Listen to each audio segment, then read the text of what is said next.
H-Town, what's up? You know what time it is. It's time for the best 120 minutes of your day.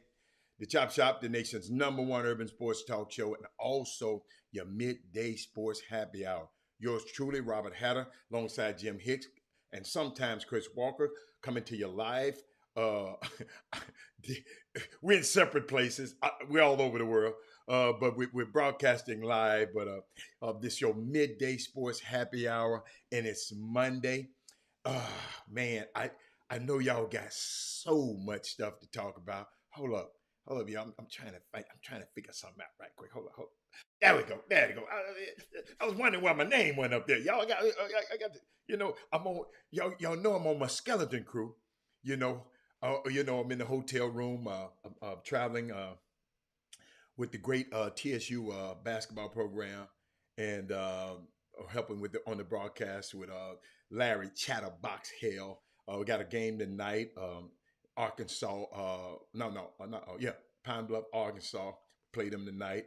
A little later on, I get the time a little bit for you. A little bit later, when somebody else come in, I can get the times for you. But happy Monday, everybody. Let me look and see who are my starting five. I know we got a lot. I know y'all got a lot to talk about today.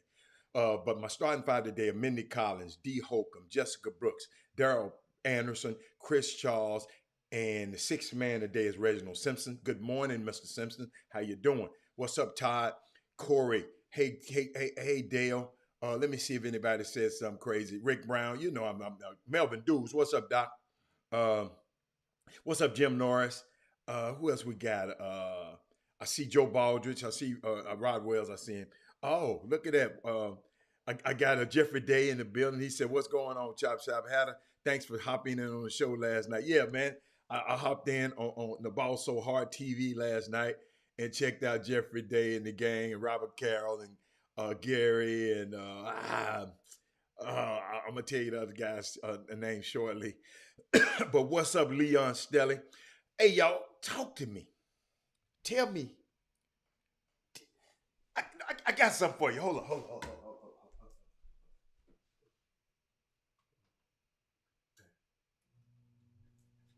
Hey, I had to take a break. Oh, I got to get the temperature right in the room because I got a jacket on. We enjoyed the Hard Jefferson game. Y'all, I got a chance to see Action Jackson in action. Let me tell you something, man. Let me tell you something. And I hate to make comps like this, but I gotta want to share it. This young lady reminds me of Rory and Kendall,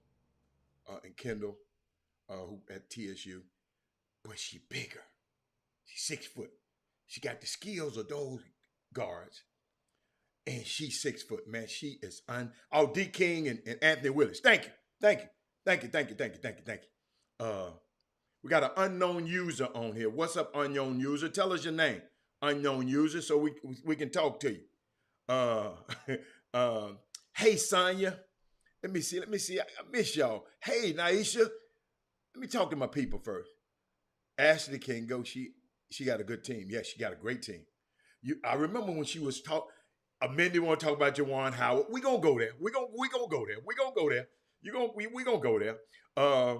Well, let me get to going. Let me first of all, I got a feel good story because some of this stuff gonna get a little crazy, and I got several little feel good stories today. But I think I want to first of all I want to tell y'all I'm personally it's Black History Month still, and I'm personally grateful for a lot of things. Happy President's Day to all the people that are off, and Happy President's Day to the 3 or 4 dead presidents who are not burning in hell. You know, I was thinking about it. I saw Karen Hanna post. She said a federal holiday celebrating presidents, starting with Washington and the office, but Election Day isn't a federal holiday. And voting rights are still not set for all eligible Americans. This is a crazy country. Mindy, somebody, I'm gonna pass that because somebody, I'm gonna pass this stuff. I'm not gonna go here because we're gonna talk about. I got a lot of Dwight Howard stuff. Y'all gotta understand. I happen to know the man. I happen to think I happen to know him and I'm gonna come at that's how I'm gonna come at it. Cause I know the guy, right? But but I'm personally grateful for being reminded of just how sure, what's up, Tyrone, our future is. I know we talk a lot about the challenges that we're facing in our community, right?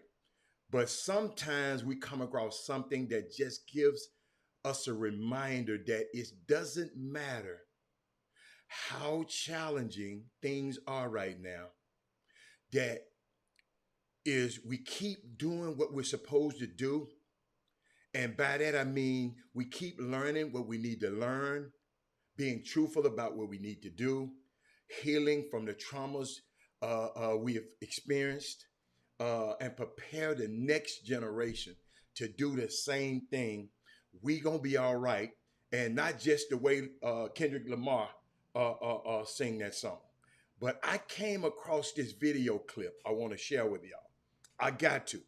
Uh, yes, I see you, Mindy. We're gonna talk about all that.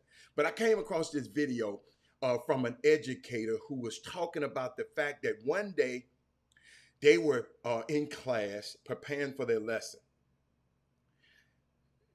They learned to their surprise that most of the kids in the class has never heard the song Lift Every Voice and Sing. Some people don't know that song. Some people, don't know that "Lift Every Voice and Sing" song, but it's considered the Black national anthem. They may not know because uh, uh, we're in a country that need to do that does a pretty poor job of teaching people any of these things. Okay, but if you are within the Black community, you may not know this for a whole host of reasons. You might not know, hey Kim, for a whole host of reasons.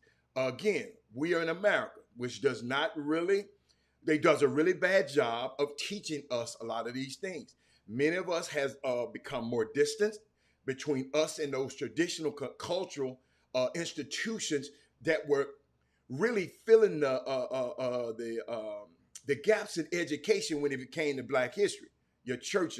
So if you were not as active as a part of a Black church or not active in a Black civic organization, we don't go to Black church.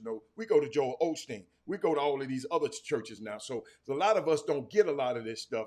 If you are not as active a part of some of these institutions that didn't just serve for their original purposes, but they also help fill in the gaps, then you might not know the importance of something like the Black national anthem. But look at Karen Roach. He said, at Pleasantville Elementary, we used to sing it every day. Thank you, boy. Thank you, sir. I needed to hear that. Need to hear that. You might not know the importance of some of the cultural things that we used to sort out and underline our spirit, our experiences in this country, y'all. This is no shade on no blame on nobody. We got to build up the institution that teaches us what we need to know, the chop shop. But this teacher, upon realizing that her student did not know the words to lift every voice and sing. Look at Mindy. She carried it at church. Let me post some of y'all stuff, man. I still got posting capabilities. Let me see what it get. Yeah. She said, I was going to say we heard it throughout church. Okay, so, but yes, that's you, Mindy. These kids in this class, nobody heard of it. And I'm going to show you why it was so ironic. Thank you, Lonnie Reynolds. I mean, this, think about this, y'all. But this teacher, upon realizing that the students did not know the words to lift every voice in the sing, and quite frankly, have not heard of it at all, she decided to put her lesson plans on hold, right? She said that she mentioned lift every voice and can sing in class a few years ago, and to her surprise, none of her students had never heard of it, although it was written and composed right there in Jacksonville, Florida. That's where James Weldon Johnson is from, and he is the composer of that. Pause. Because the children grew up in a place where the song was written and composed, I'm sure many people will believe that, of course, they would know the song. So, but the song was written right there. This is another example of how proximity to a thing does not necessarily lend itself to understanding the thing, okay, or knowledge about a thing. But this teacher decided, realizing that these students didn't know the song, even though it was written there in the town in which they live. The educator. Her name was Nadine. Her name is Nadine uh, Ebri said the lessons were put on hold for something greater. She ended up teaching the children, and they needed what they needed to know about the song. And I'm going to play you the result of a beautiful thing that happened. You're about to see right now. If I can find the button to push the button for my babies. Hold on. Check this out. Let our rejoicing rise high as the listening skies. Let every sound let the roar sing a song full of the faith that the darkness has taught us. Sing a song full of the hope that the present has brought. Facing the rising sun.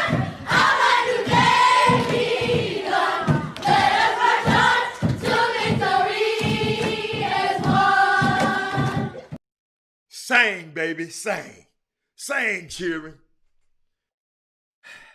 Did y'all see that? Sing the song of freedom.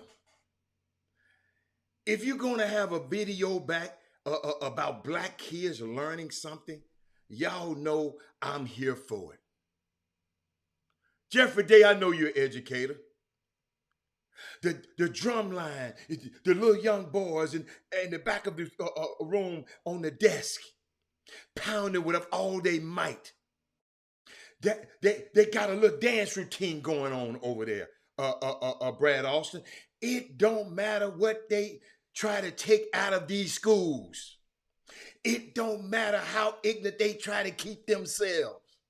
I'm talking about them other people who trying to keep stuff out of school because they are too ashamed to learn anything about real history that would challenge their ability to continue to uphold and benefit from the privileges that they didn't rightfully own, but quite frankly, they wrongfully stole.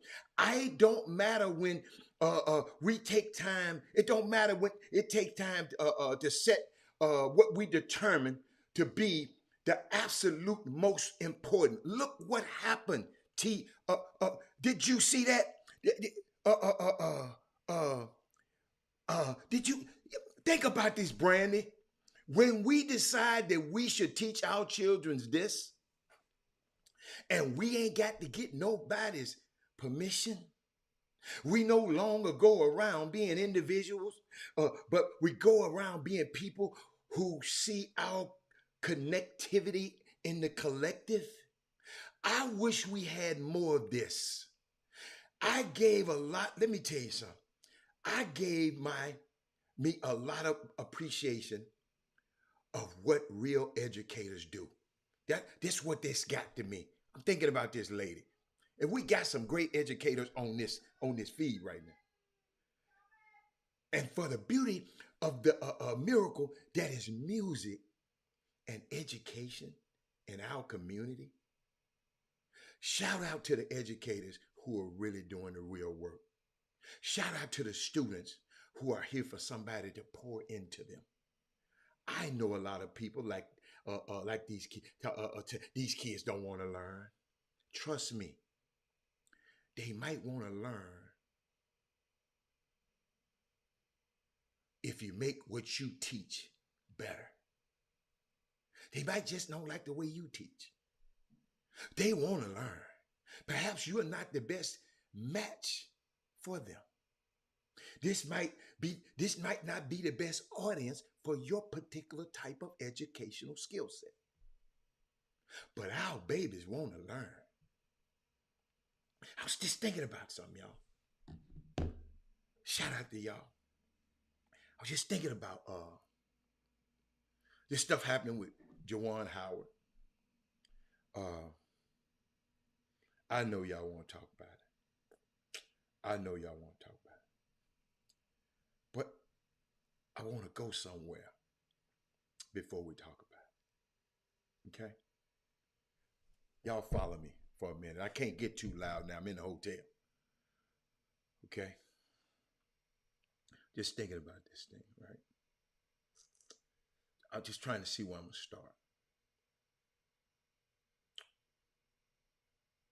Some would call it strange that during Black History Month, right in the middle of Black History Month, my mind didn't travel to Swaziland, but to Scotland. Okay? Tell you about this, a prelude to us talking about Juwan Howard. In order to pick up a literary relic that was penned in 1886, entitled The Strange Case of Dr. Jekyll and Mr. Hyde. This Gothic fictional classic tracks the particular tendencies of one Dr. Henry Jekyll, who is caught in the middle of a raging battle within himself. Okay?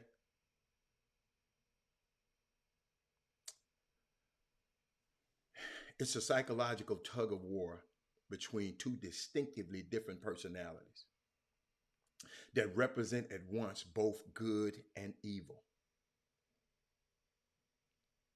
Juwan Howard is a great man. He did something wrong yesterday. Yes. Good man. Back to Dr. Jekyll, Mr. Hyde.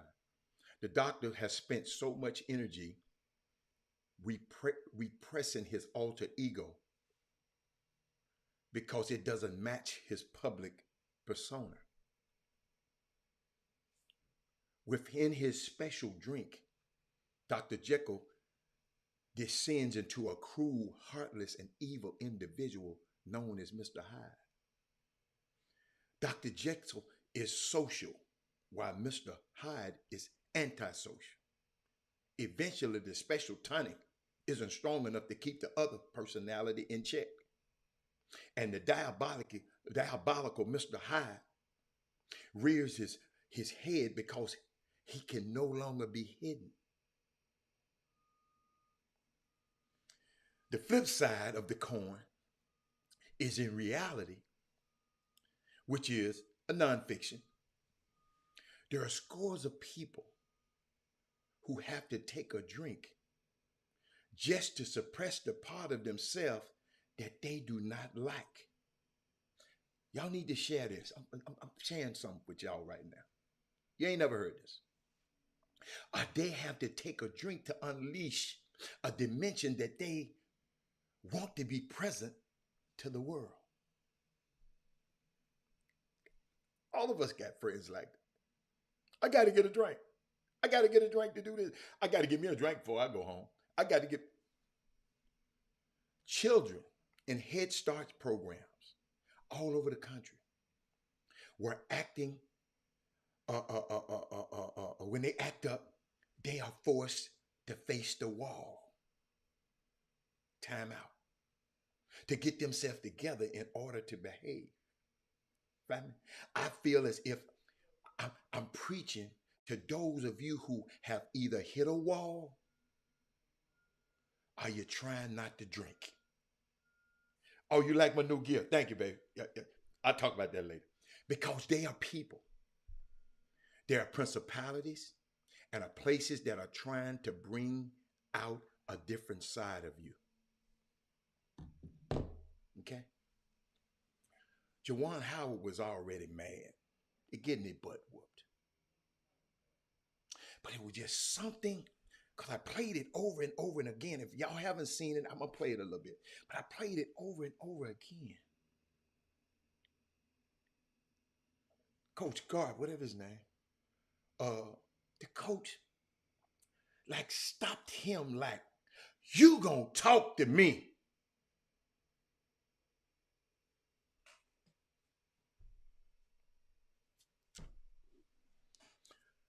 Listen to me, ladies and gentlemen. I've said, and I'm gonna repeat it again because I want y'all going back to Robert. I wouldn't have done the thing. Mindy, I know you want to hear this because you know I wouldn't have done the thing that Juwan did. I don't think I would have.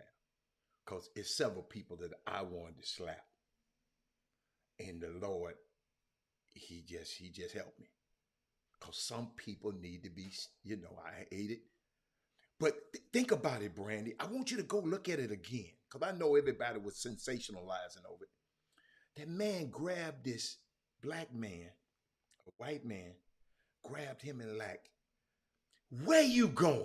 You gonna sit here and talk to me?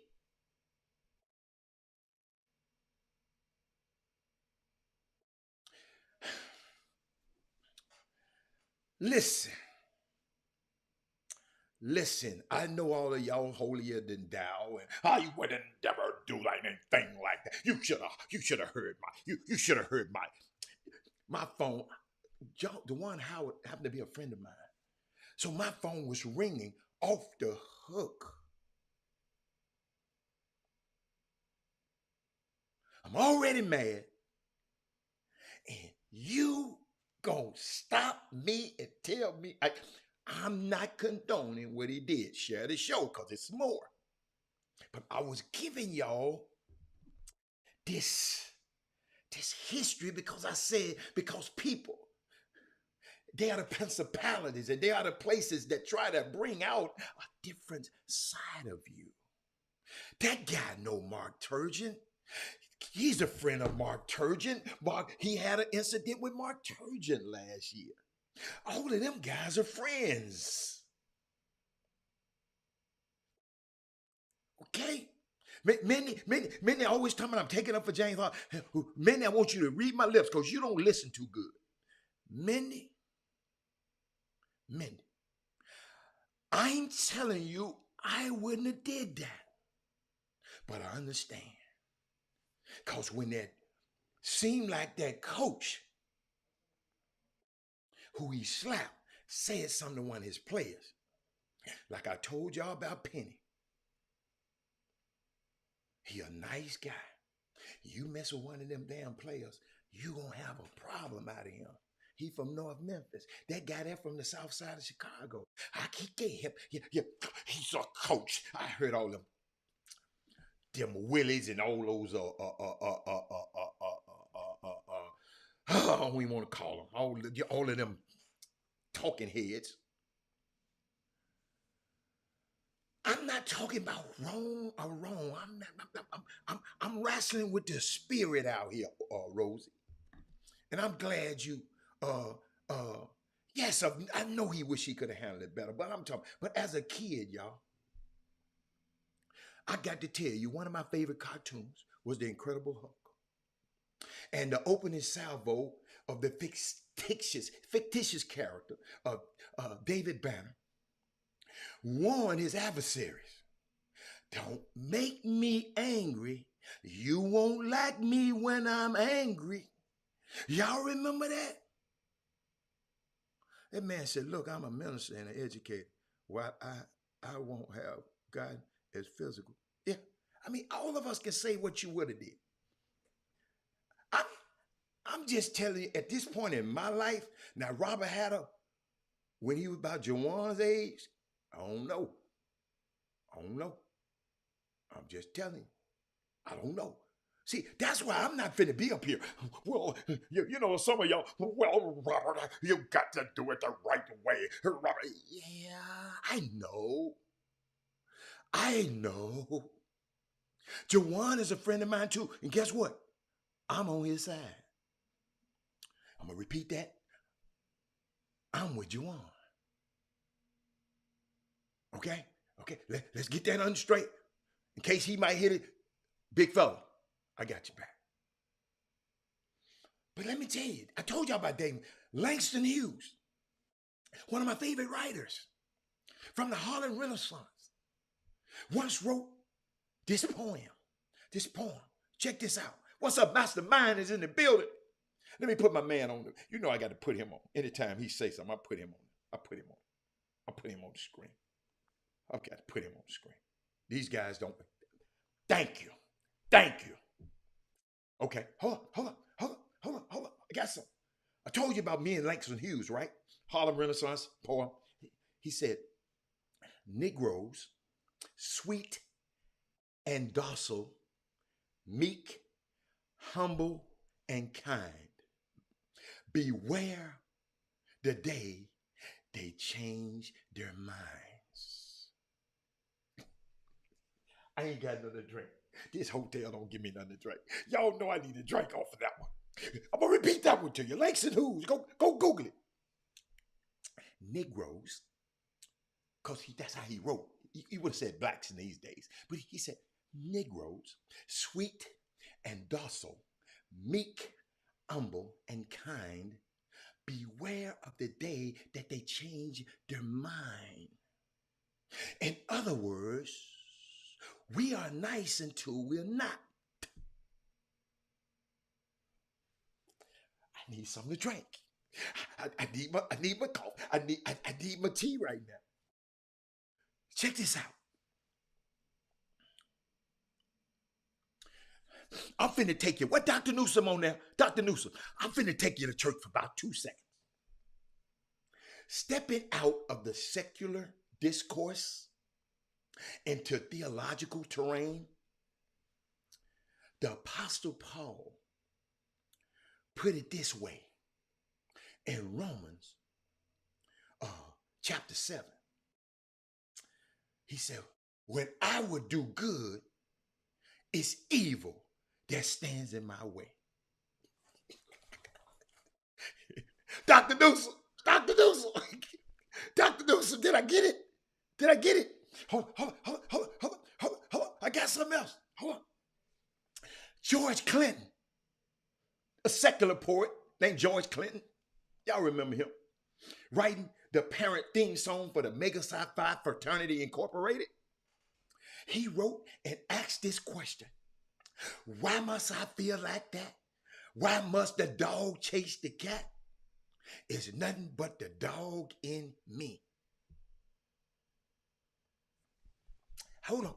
See, y'all can sit up here and think this clean, nice, light-skinned guy that drives around in a Ferrari, got a beautiful wife and a beautiful family, that he won't check you. So y'all keep messing with him.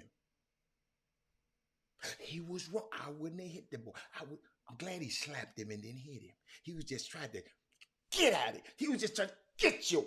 That's what he was doing. Like my mama used to tell, get out of here somewhere. Hold on.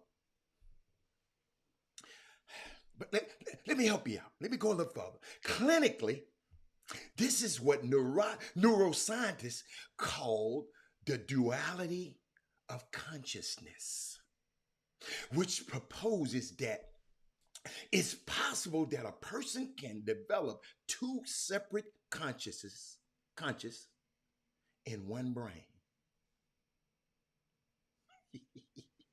Hold up. I'm going to take you back to church. Hold up. Mindy, I'm going to take you back to church, Mindy.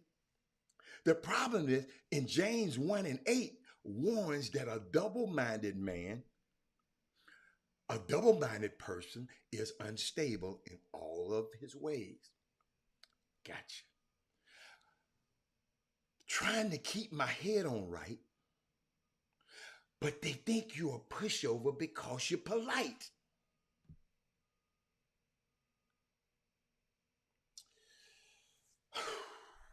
Yo, I'm down here in the Mississippi Delta. I'm down here in Arkansas.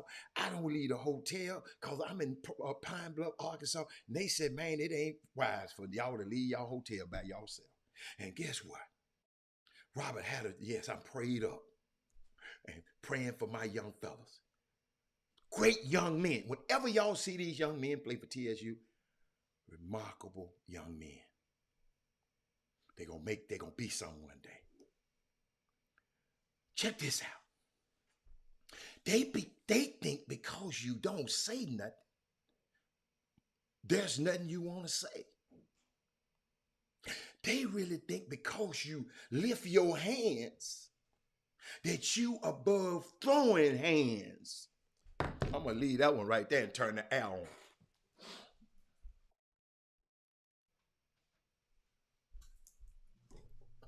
Mindy, did you get that one? Mastermind, did you get that one? Kenny Gamble. They really think because you lift your hands that you are above throwing them hands.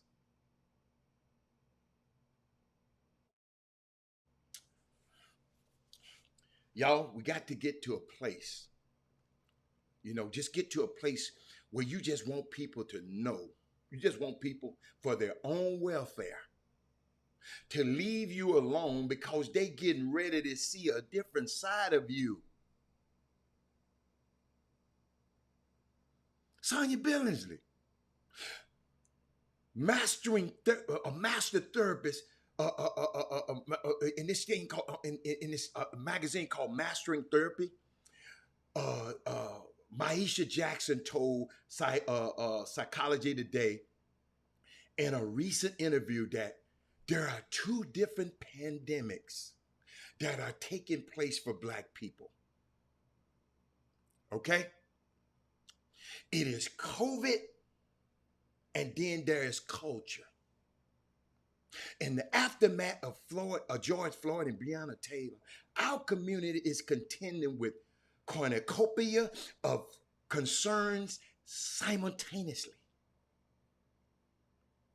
I know it's some young people, the baseball team at TSU. I hope they listening right now. Let me tell you, we don't get the privilege of picking one issue. We don't. We got to deal with all of this.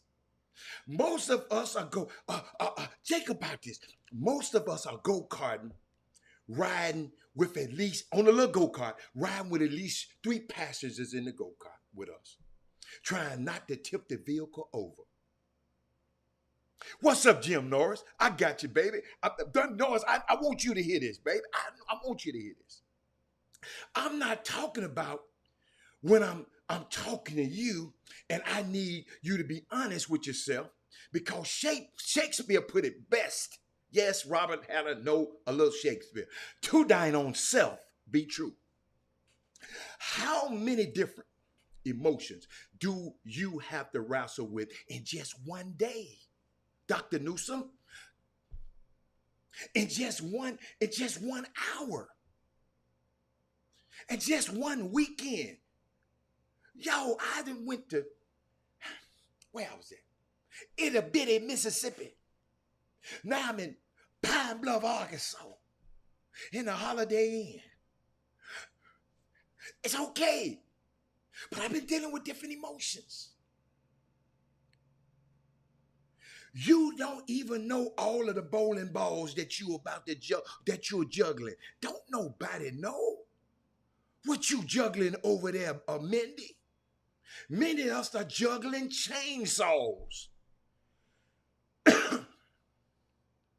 King Gamma, I'm gonna put what you said up there. Hold on. What'd you say? Did y'all hear what I said? Many of us we're juggling chainsaws. It's a wonder you not hurt yourself or hurt those that close to you. Man, I know this. God gave, let me tell y'all something. I know what I'm saying on this show. We gonna talk about sports in a minute, but I got to get I got to get our mind right. Kenny Campbell, I like that you put up there, son. Hey, Naisha. You never know what people going through, man. You don't know what Juwan Howard was going through. I know he was wrong. I'd have choked him. They'd have let a choke get away. I'd have choked him, Brand. A little bit. One of the emotions, y'all, I found this odd, that Maisha Jackson, psychologist, she told Psychology Today that Black people have to wrestle with is the emotion and the overarching feeling of anger.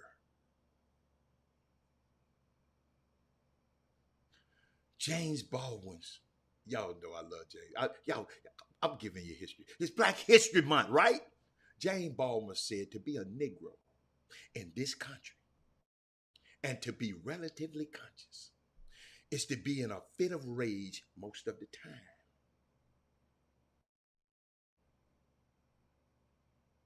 What's up, man? What's up, Don Juan? Hey, man, check this out, y'all. You don't even know why you're angry, why you're slamming doors, and why you're speeding through traffic, why you're having acute rage, why you're banging on the walls. I know some of y'all having it. Come down, y'all. Come on here, take it out on me. I can feel it through your text. I told you I'm a spirit-filled man. Timothy Owens, thank you, man. I love you, brother. And you can't do nothing about it. You can't do nothing about it. I love you. That's why some of y'all get serial headaches. Why? Your temperament is so limited. Your patience has run out the door. Chris Walker trying to come in right now. But guess what, y'all? I got more. Y'all know I got more for my people. But guess what?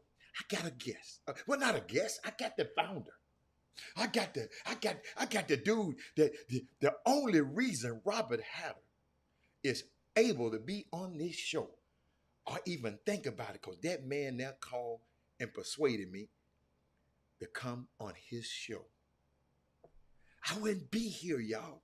I probably wouldn't be on this trip right now. So I give him his flowers right now. And that's Chris Walker. I know he don't like for me to say nothing like that. Man, don't be man. Hey, man, I appreciate you, my brother. Hold up. Yo, what up? I appreciate you. See, you done got your life. You just didn't turn into a big time broadcaster on me all of a sudden. Like, you trying to get my seat? Damn. Chris, let me tell you something. My seat. Hey, nothing but the best for the best. You feel me? No I've been taught by the best. So, I mean, and ladies and gentlemen, I just want, and Don, if you didn't know who it was, that's Chris Walker, former head of men's basketball coach. I got some friends of mine from Memphis that's on here right now, and they don't know who you are. But guess what? He Googleable. Google him. Tell him to go to my uncle's church. Tell him to go to Hope Church. To my uncle's Hope Church. Okay. That's my uncle. But Chris, I knew you were going to come on and talk about Dwight Howard. And I mean, not Juwan Howard. I said Dwight Howard. Juwan Howard. I knew you were going to come on. But I wanted to prepare my people, because sometimes, man, we just got to have knowledge of a stuff. And sometimes it's a spirit that's working out here. Man, all of those guys in the Big Ten that hang together, those coaches, all of Mark Turgeon's friends, and they don't like the way he and Mark Turgeon got. Mark Turgeon told, hey, and ain't nobody talked about this, but Mark Turgeon told Juwan Howard he'll kill him. I ain't heard not now one of these guys get on here with all this, man. I'd kill him. Yo, I just want, before Chris go in, Chris, you can talk, but Chris, I just want a businessman.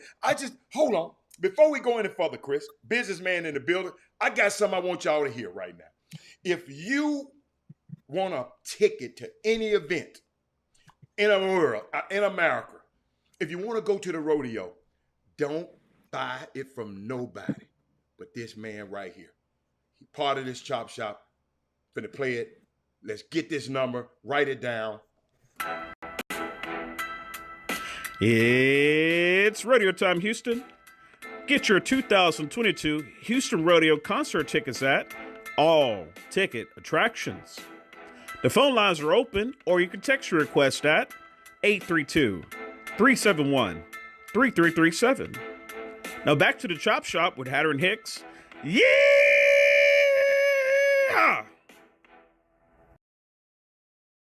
Hey, y'all. That's funny.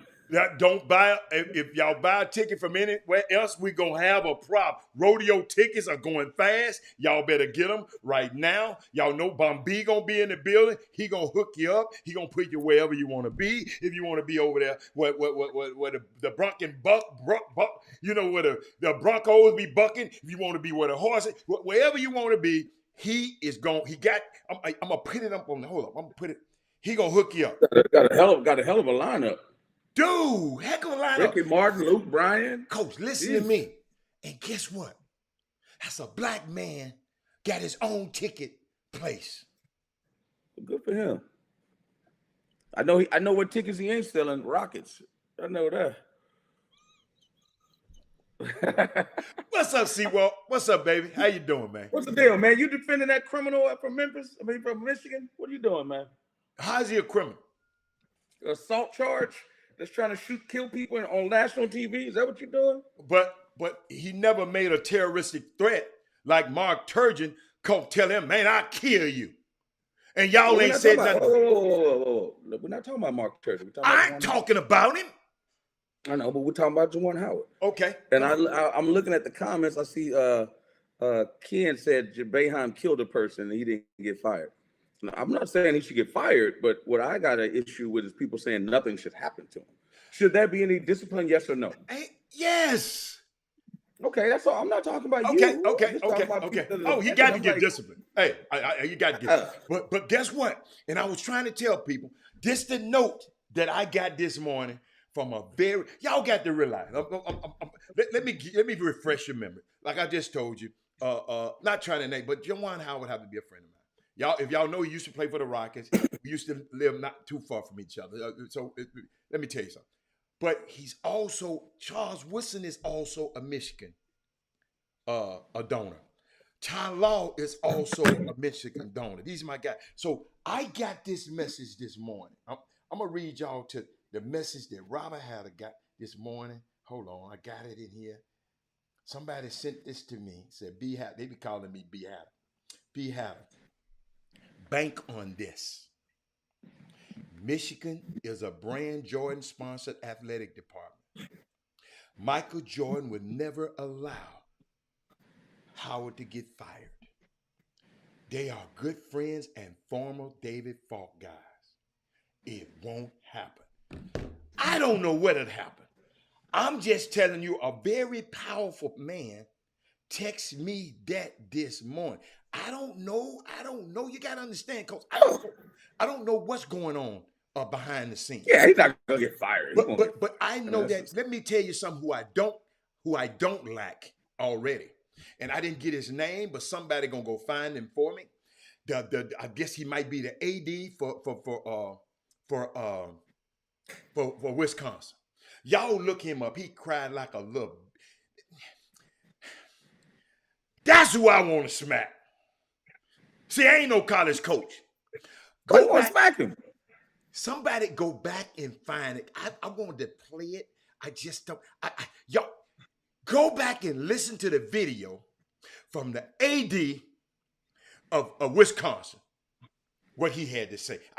He was so condescending. Let me tell y'all something, Chris. I'm very sensitive about my people.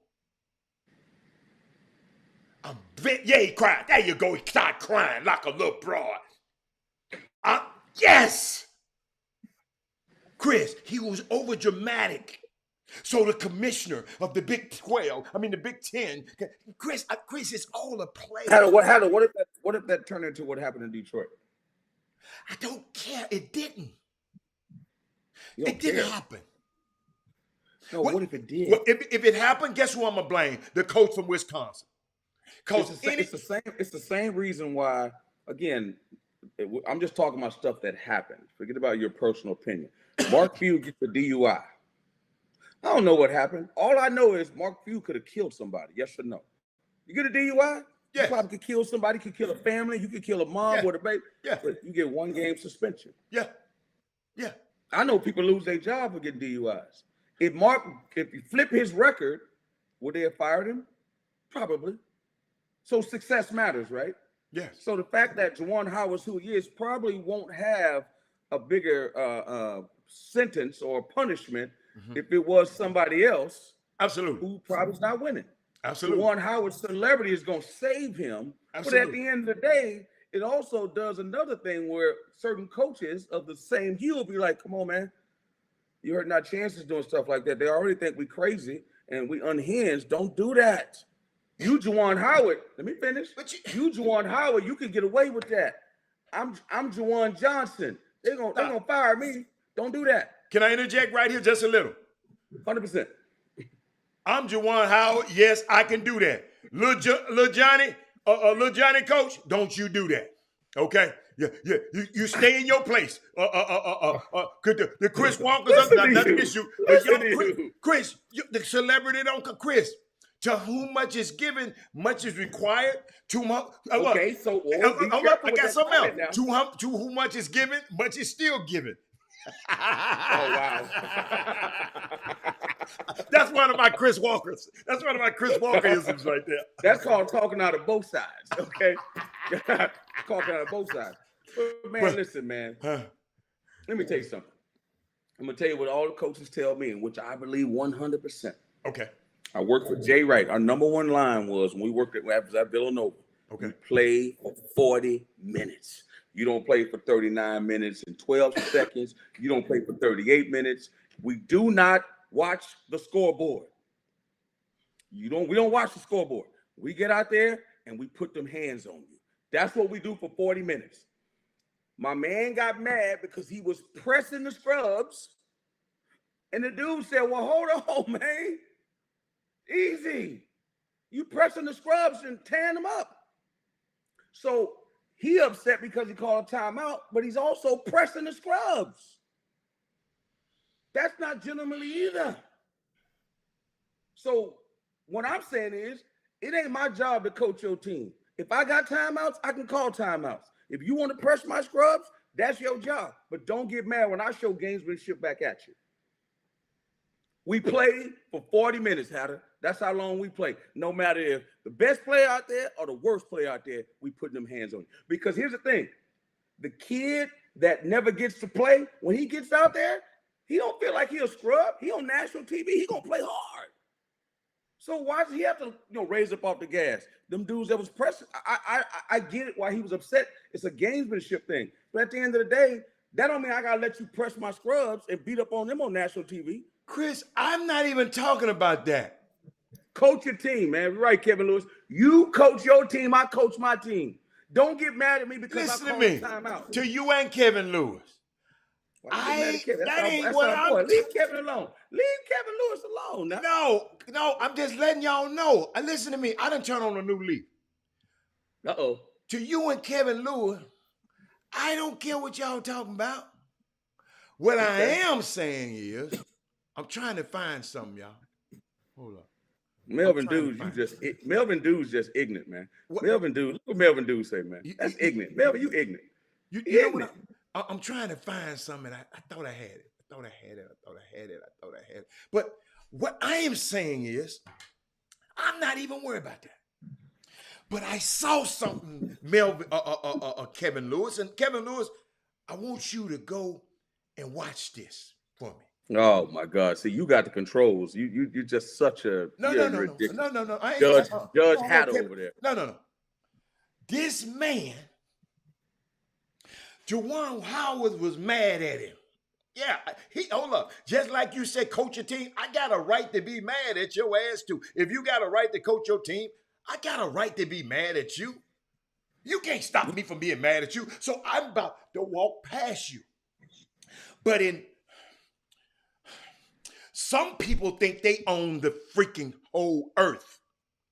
Some people think they are on the earth. Some people said, when you're a superstar like me, I can grab on that thing and ain't nothing gonna happen to me. Y'all follow my. Why you going there? I'm going there. Instead, in the man trying to pass by him, and he gonna stop and you gonna talk to me. No, that's not what happened. That's how it looked like to me. Okay, but that's not what happened. But that's how it looked to me. Hold up. Let me know. Yes, I have got the control, so yes. Yes. You should, exactly. You got to control. Hold on. Let me show it. Let me where You is it? sure Juwan didn't say something to him first? Hold on.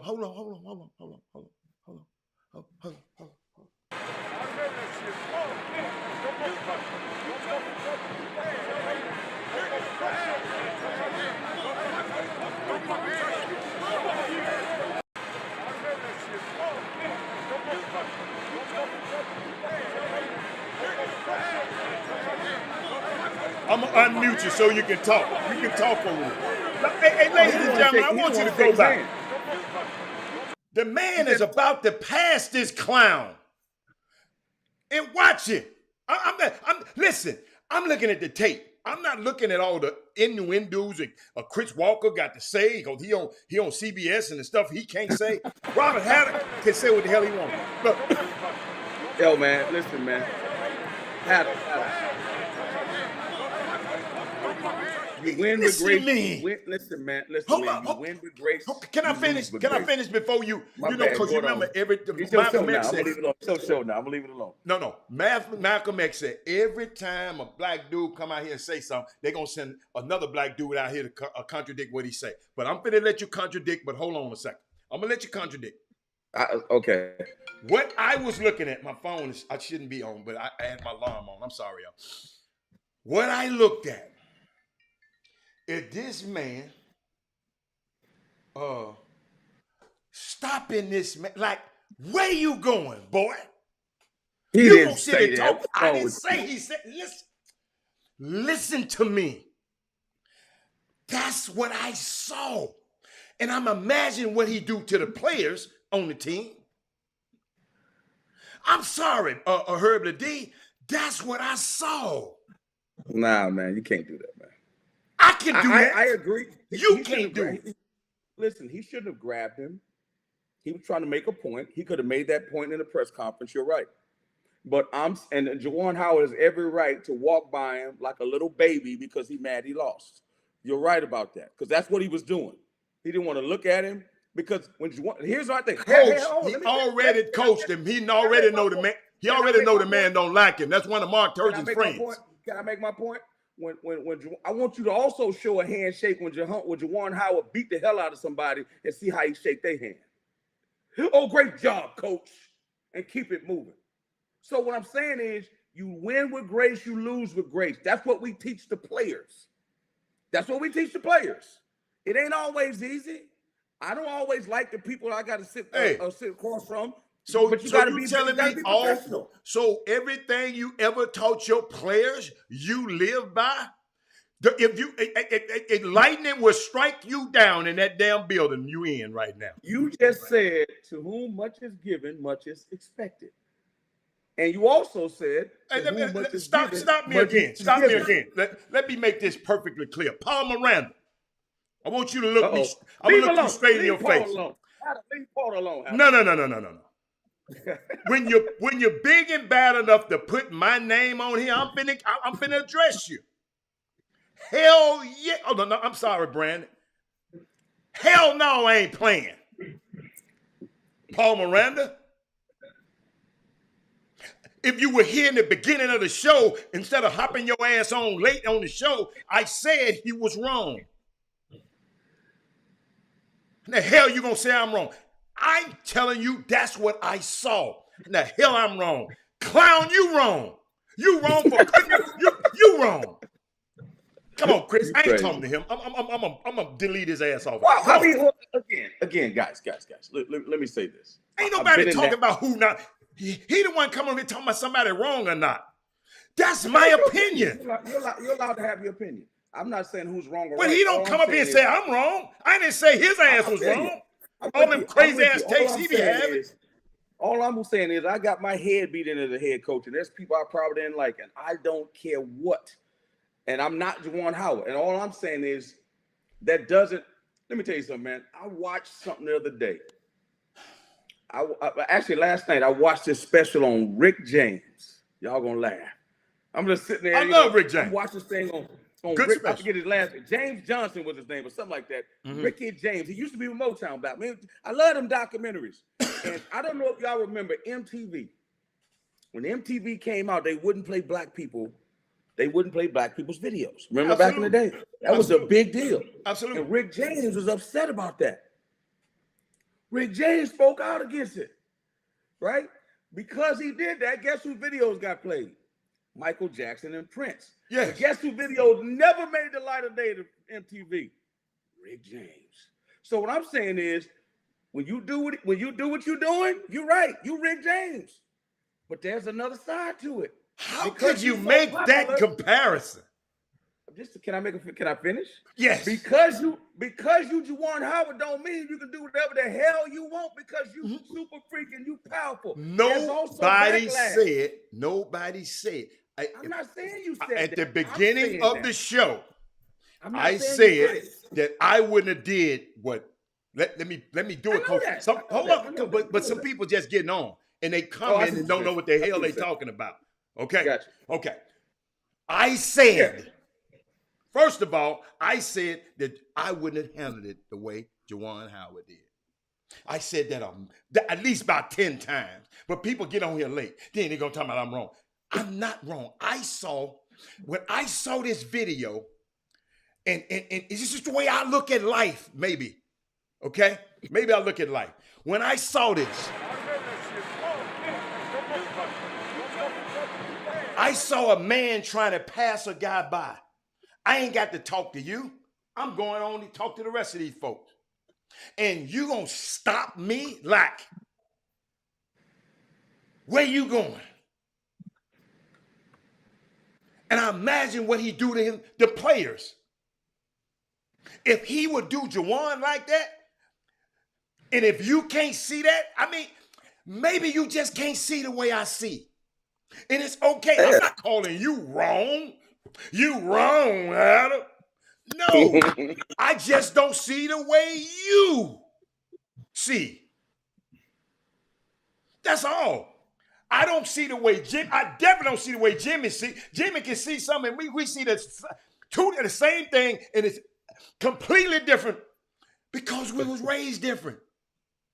Yo, man, these people on the shop crazy. That's what I love them. I love them. But all I'm sitting there saying, Landon, you out of your mind, man. Landon, leave me alone, man. God, dang, he do. Chris, and I know what you got to do. It's okay. What do you mean? No, Hatter. I'm honestly, listen, I'm being honest here. Yes, am I treading the line? Yes, because there are certain situations I want to speak on. Just not really. I can't be. Okay, I got you. I can't keep it a buck as I want to. I got you. But at the same time, sometimes that's good. You know what I mean? That's that all you right. Can't keep it a buck. That's why too many people lose their job because they push sin. So yes. I don't always have to push sin in any situation. All I'm saying is, even if he grabbed me, I said, Coach, listen, man, just don't do that, Coach. We're good. We'll talk about it later. I'll give you a shout. I would not have gone there. I'm just telling you what I would have done. But no matter if I'm Juwan Howard or no Juwan Howard, I just wouldn't have done it. But again, Hattie, you made a great point. Hey, man, you put your hands on certain dudes. Don't let the fact that they played in the league, don't let the fact that you think they got all this money, they going to do something to you if you touch them, man. Them dudes got other things that they've experienced in their lives. And you might have snapped that dude back to somewhere that he, you know what I mean? Like, you just don't know. So the best thing to do is, if he want to be a jerk and walk past you be a jerk and walk past him. Keep your hands Chris, off that's of him. you. No, I'm telling you, I'm agreeing with you. Keep your hands off of him and keep it moving. Keep it moving. Because he didn't want to shake his hand, Hatter. He did not want to shake his hand. And that's fine. But it's called sportsmanship. Chris, I've seen some. Excuse me, Chris. It's called sportsmanship, right? I'm going to these college games right now. Guess what I'm watching? After a heated affair between Kevin Woods and Johnny Jones and their team. Both of them waved and went one way and the other one went the other way. So you come talking about sportsmanship. Sean Woods. No, Kevin Woods or Sean Woods? Sean Woods. Sean Woods. Okay. Sean Woods, yeah. They went their separate ways. No harm, no foul. That was a hotly contested game. And them two coaches were smart enough, said, man, I'm not letting these dudes get too close to each other. These dudes, they just talk crazy. And they did that. But you sitting up here, you and somebody else. Why you get mad at me? No. I'm not mad at you. No, I ain't saying nobody be mad at nobody. I'm just saying, We come on here without. All I'm saying is that man was walking past this guy. Hey man, let me tell you something. Why you got to put your hands on him? Let me tell you something. Will you explain that to me? Since you want to talk about Juwan Howard. Let me tell you something. I'm making millions of dollars. That dude that played against the Black Cat. That dude had been in way worse situations than shaking a man's hand. I be damned if I'm gonna let that dude and shaking his hand after a game that we lost affect me. Because I know if I would have won, I would have done the same thing. That's all I'm saying. If he had won, he'd have been the first down there running down there like Carl Lewis shaking his hand. JC, what's up? Hatter, you knew we was gonna disagree, so why you chopping me up, Hatter? You knew what was gonna happen. Man, that disclaimer you did a minute ago, I wish you hadn't said it. Well, Rick, now that people know you ain't keeping it a buck. So you right, Jimmy. What's up, Jimmy? You right. Jimmy, how you like my gift? Oh, Jimmy, how you like me now, Jimbo? You know. Oh my Jimmy, God. Jimmy, hold on, Jimmy, how you like me now, Jimmy?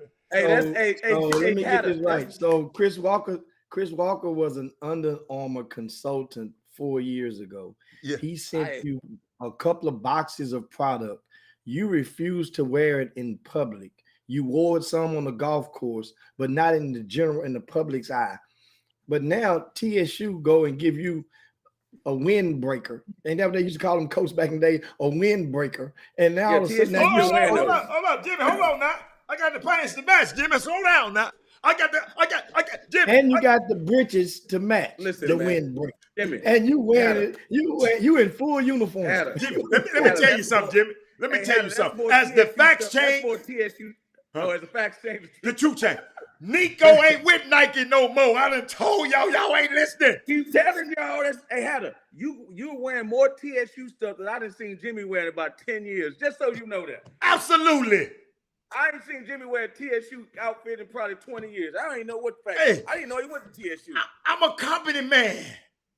I'm on the road. I got an outfit for every day I'm here. I change so much. And if I need another one, they just say, Mr. Hatter, is anything else you need? So guess what? Yeah. Quit hating. Don't hate me because I'm beautiful. Well, Chris, I guess next year when it come time for Prairie View homecoming, I guess I'm gonna need a new traveling partner to go down there to the tailgate. Oh no, Jimmy. No, you don't have to come with me. I got my own RV now. You do not have to come. I'm gonna have some new friends by next year. When I pull that RV up in there, Chris. I'm going to both homecoming. So now, as we going on, got a good question on. Okay. As we go down here, make sure, guys, you share the show if you haven't done so. Share the show to your timelines, to your groups at this time. Let's get the chop shop rocking. NFL news.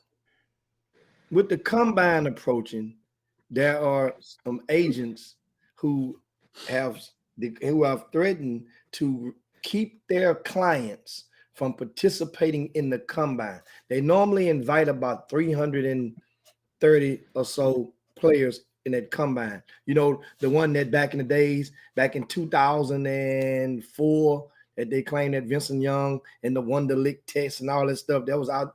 But this combine that many people have compared to old days of the slave trade, how they measure our people and do all this stuff like that. That's the old combine.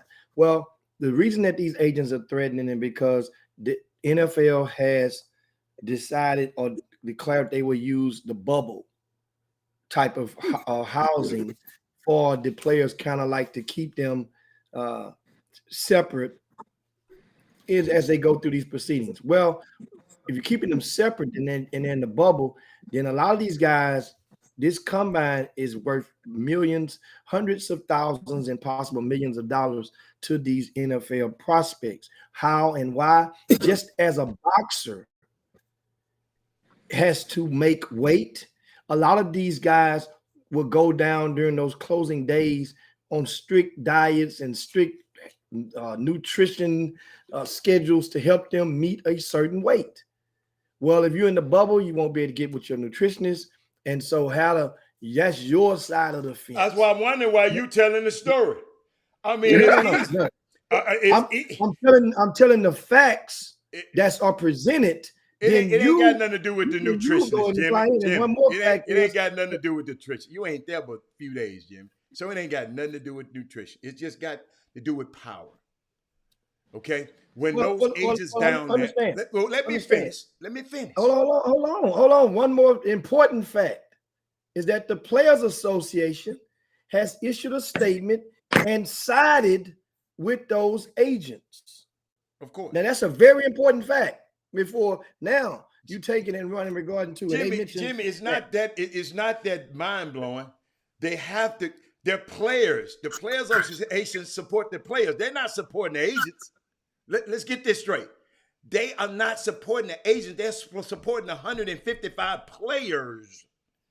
Because they're the Players Association. Those players are going to be dues paying players in the future. So guess what? That I'm just putting that on. All it is, man. The combine is a place where everybody come networks. You talk to the GMs. You talk to this. You meet with your players. The players can come meet with you because you setting up. Say no, you don't want to go to this meeting. You don't want to go to this meeting because now those players can go and meet because the only people who have access to them is the ownership in their teams. The players are at a disadvantage because you got these young players. I can't come and talk strategy to you after every night in the hotel. I can't come and talk to you about this. It's a guy. Hold up, the suit guy. I got for you to that you wear your suits. He gonna be there measuring you. It's a lot of commerce cannot go on during that week and a lot of talks. You don't want your players up there in a room full of sharks without you being able to have access to them. That's all. That's like sending your woman in a club where Future and Jay-Z and all them is. She is gone. She is no match for them dudes. Yeah, she's gone like a turkey. But she love you, Hatter. She love me. She love me. She loved me, but she on that damn private plane the next day. She loved me. So that's really the just of and guess what? And all the players, and guess what? The players it's 150 players. But let me tell you something the NBA and NFL might do. Just me knowing them, they might say, okay, y'all just can't come then. We're gonna invite 150 more players. See that what y'all don't understand about this. Yeah, this NFL, y'all been. All they gonna say is, well, guess what? Where the other? Forget them. Let's fight 150. Let's fight 150 guys from the HBCU. I bet they get their ass up here. So I mean, it's a great gesture, Jimmy. But Hannah, why are they using the bubble for what? Like no, they just don't want that. They just don't. I don't know why they doing. See, now you asking a question. Far past bubble chips. That's crazy. Coach, let me tell you something. It might be more than the bubble. Yeah. It might be they don't want them agents there orchestrating the way, telling them not to meet with this guy, Because guess what? If the players are there at the hotel room, somebody gonna knock on their door. Say, man, you got to meet with this guy. You got to meet with this guy. Then the players have to call his agent. I mean, Chris, it's a hot. You got to go up there one time, and then you'll be saying, man, it's just a whole lot of dudes. It's the most testosterone-filled week in your life. Whole lot. It's some women that got in the business now, but it's just a lot of dudes in a hotel, in the same hotels every day, every year. And they just trying to look over these guys and find out who are the best prospects for them to draft. And it's the NBA putting on this combine. So Jimmy, remember I told you, when it's your house, you can make the rules. But I love what the agents are doing, and the players back in the agents and said, look, let's not go. And then we'll see. Let me tell you something. It's important. And Chris, I'm just curious to see who is gonna cross the line. I want to see what's going to happen. I want to see if So we mean what player? What agent? What player? Who going to stay unified? Will they stay unified on it? That remains to be seen. Well, if it's only 150 of the 325, 155, then that's not even half. Okay. So already the majority, as it stands, are still planning to go and bubble themselves. Yes. So Absolutely. that's not, it's not. I mean, that's the show will still go on, Jimbo. Well, let me ask you a question. When they say bubble, so what does that mean for the agent? Do you mean the players bubble themselves? The players and the NFL staff are going to form a bubble. Nobody in, nobody out, but the players and their staff. Nobody else. Wow, that's crazy. That's BS. I'm sorry. That's BS. I know it is. That's BS. You know what that's like? That's like, let me get the equivalent, Jimmy. EYBL says no parents can come. Know this, all the college coaches, and we're going to have recruiting rules, and y'all can do whatever y'all want to the kids. Y'all can say whatever you want. Players can meet, coaches can meet with them, do whatever they want, let the kids come, because even an NFL, even a guy who's been in college 3 years is no match for an agent. No, sir. I mean, he's no match for a GM. No, he's sir. No match for them. No match. No, because sir. You know why? Because those players, those GMs and teams have something that player won't. It's a position of power that's already established. That is not right. Like I said, it was a power dynamic, and that's what they just want to do it. Hey, Chris, they ain't going to be able to get rid of they just want to do it now. They're going to do it in the name of the pandemic, but guess what? Guess what they're going to do? They're going to try to figure out a way in the future to make this stuff standard.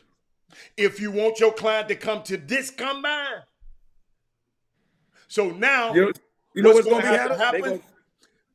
We're going to get together and we're going to have our own combine. That's all. That's what I was going to say. All. You don't need a combine. It's all good. We ain't got to argue with them people. That's why I was the last Jimmy, I was 2 steps ahead of you.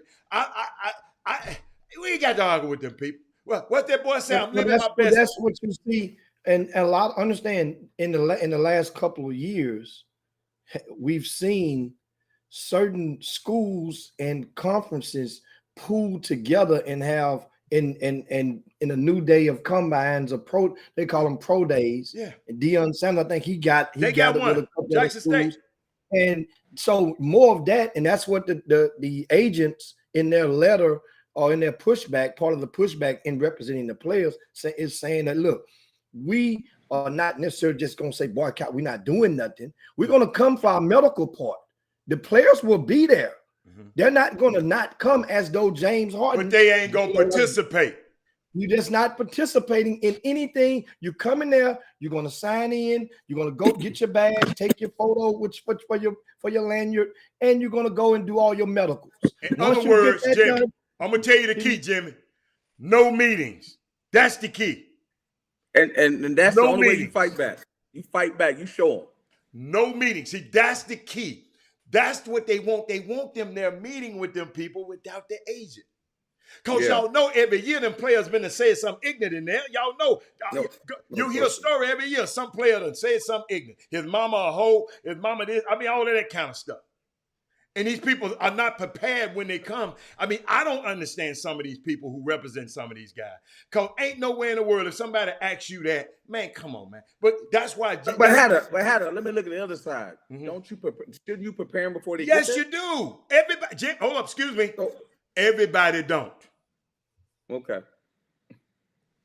That's so just like, why do you need I got to a question. Prepare before they get there? Yeah, everybody don't do that, man. They just be glad to have a client, man. Some of them people don't know what the hell to say themselves. How the hell they gonna tell? The blind leading the blind. If you ain't never been in one of these situations, some of these guys, man, they don't care. I'm just telling you. Some people, you're supposed to, man, one of my favorite things, we call it a mock interview. We just sit in there and just ask them all the crazy stuff that been happening all the years. And they be looking at you like, man, ain't nobody gonna ask this. Then afterwards, they come back and say, man, Rob, you ain't lying. They stupid.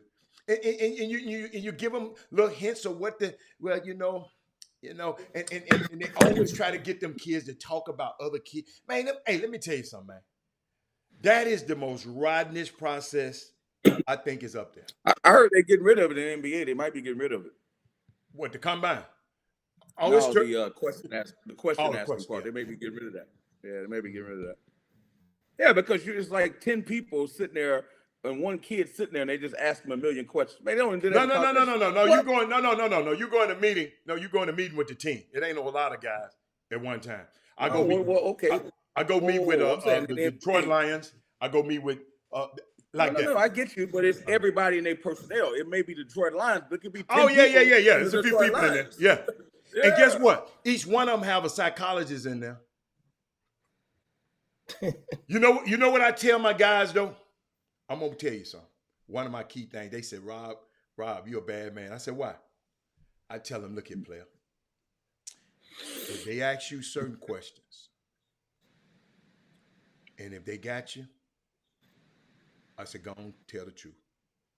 If they hit you with some of them, tell the truth. Because they already know the answer to it. Tell the truth. If they ask you, are you smoking weed? They got somebody got you on camera smoking weed. If they ask you, have you did this? Just tell them the truth. And let the chip. And guess what? I said, let them tell them the truth, and I'll handle the rest. I'm gonna tell you why. I'm gonna tell you why I said this. When Penny first came out of Memphis, we went on several visits, just teams. But Don Nelson with the Golden State Warriors, Jimmy, I'll never forget this. He said, Robert, can I talk to you? Come here, let me talk to you. He said, man, I like your kid. I want him, but it's some stuff out there that you need to explain to me. I said, what? He said, look at him. They saying he hang around this drug dealer. The drug dealer got control over him. He used to sell, they started talking about everything about Penny. I said, no. None of that's true. He said, that's what's out there. So, Jimmy, none of the other owners told me that. None of the other GMs told me that. Don Nelson, that's why I really, to this day, forever, he'll be my friend. So what I did, I went back home. I said, I got work to do. Okay? People think this is just easy. Well, you just go in and you sign a contract. No, I got work to do.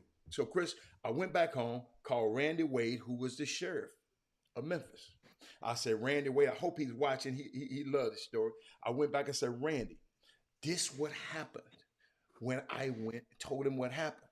So let me show you the key thing. Randy said, man, we just got a certain amount of money from drug seizures, and we can do what we want to help lower the drug rate and the drug crime. The drug problem, to put into educating the young kids. So we came up with this concept, Jimmy, called Be Smart, Stay Clean. I'm gonna put some of the pictures up here one day. Be smart, stay clean, and keep the dream. And Penny was the spokesman.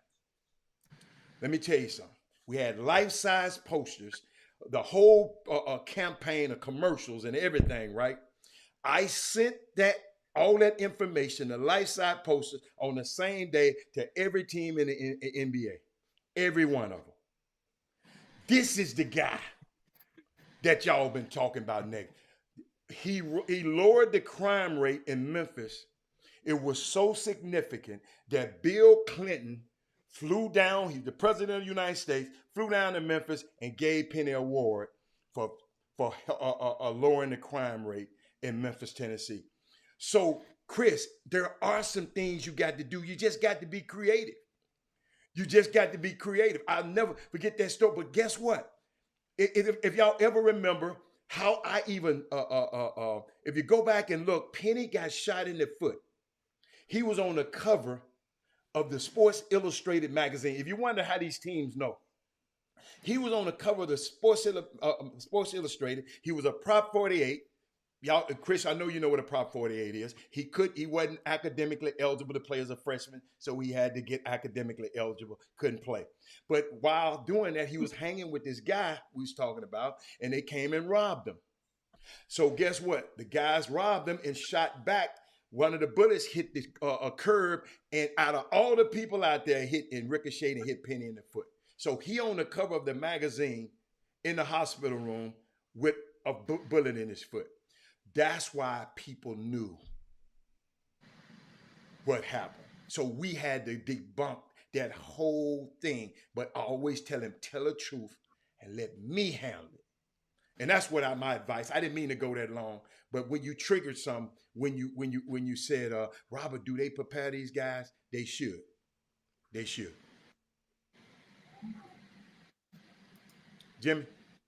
Yeah, and of course there we having in regard to that, we was moving on. We had a couple more.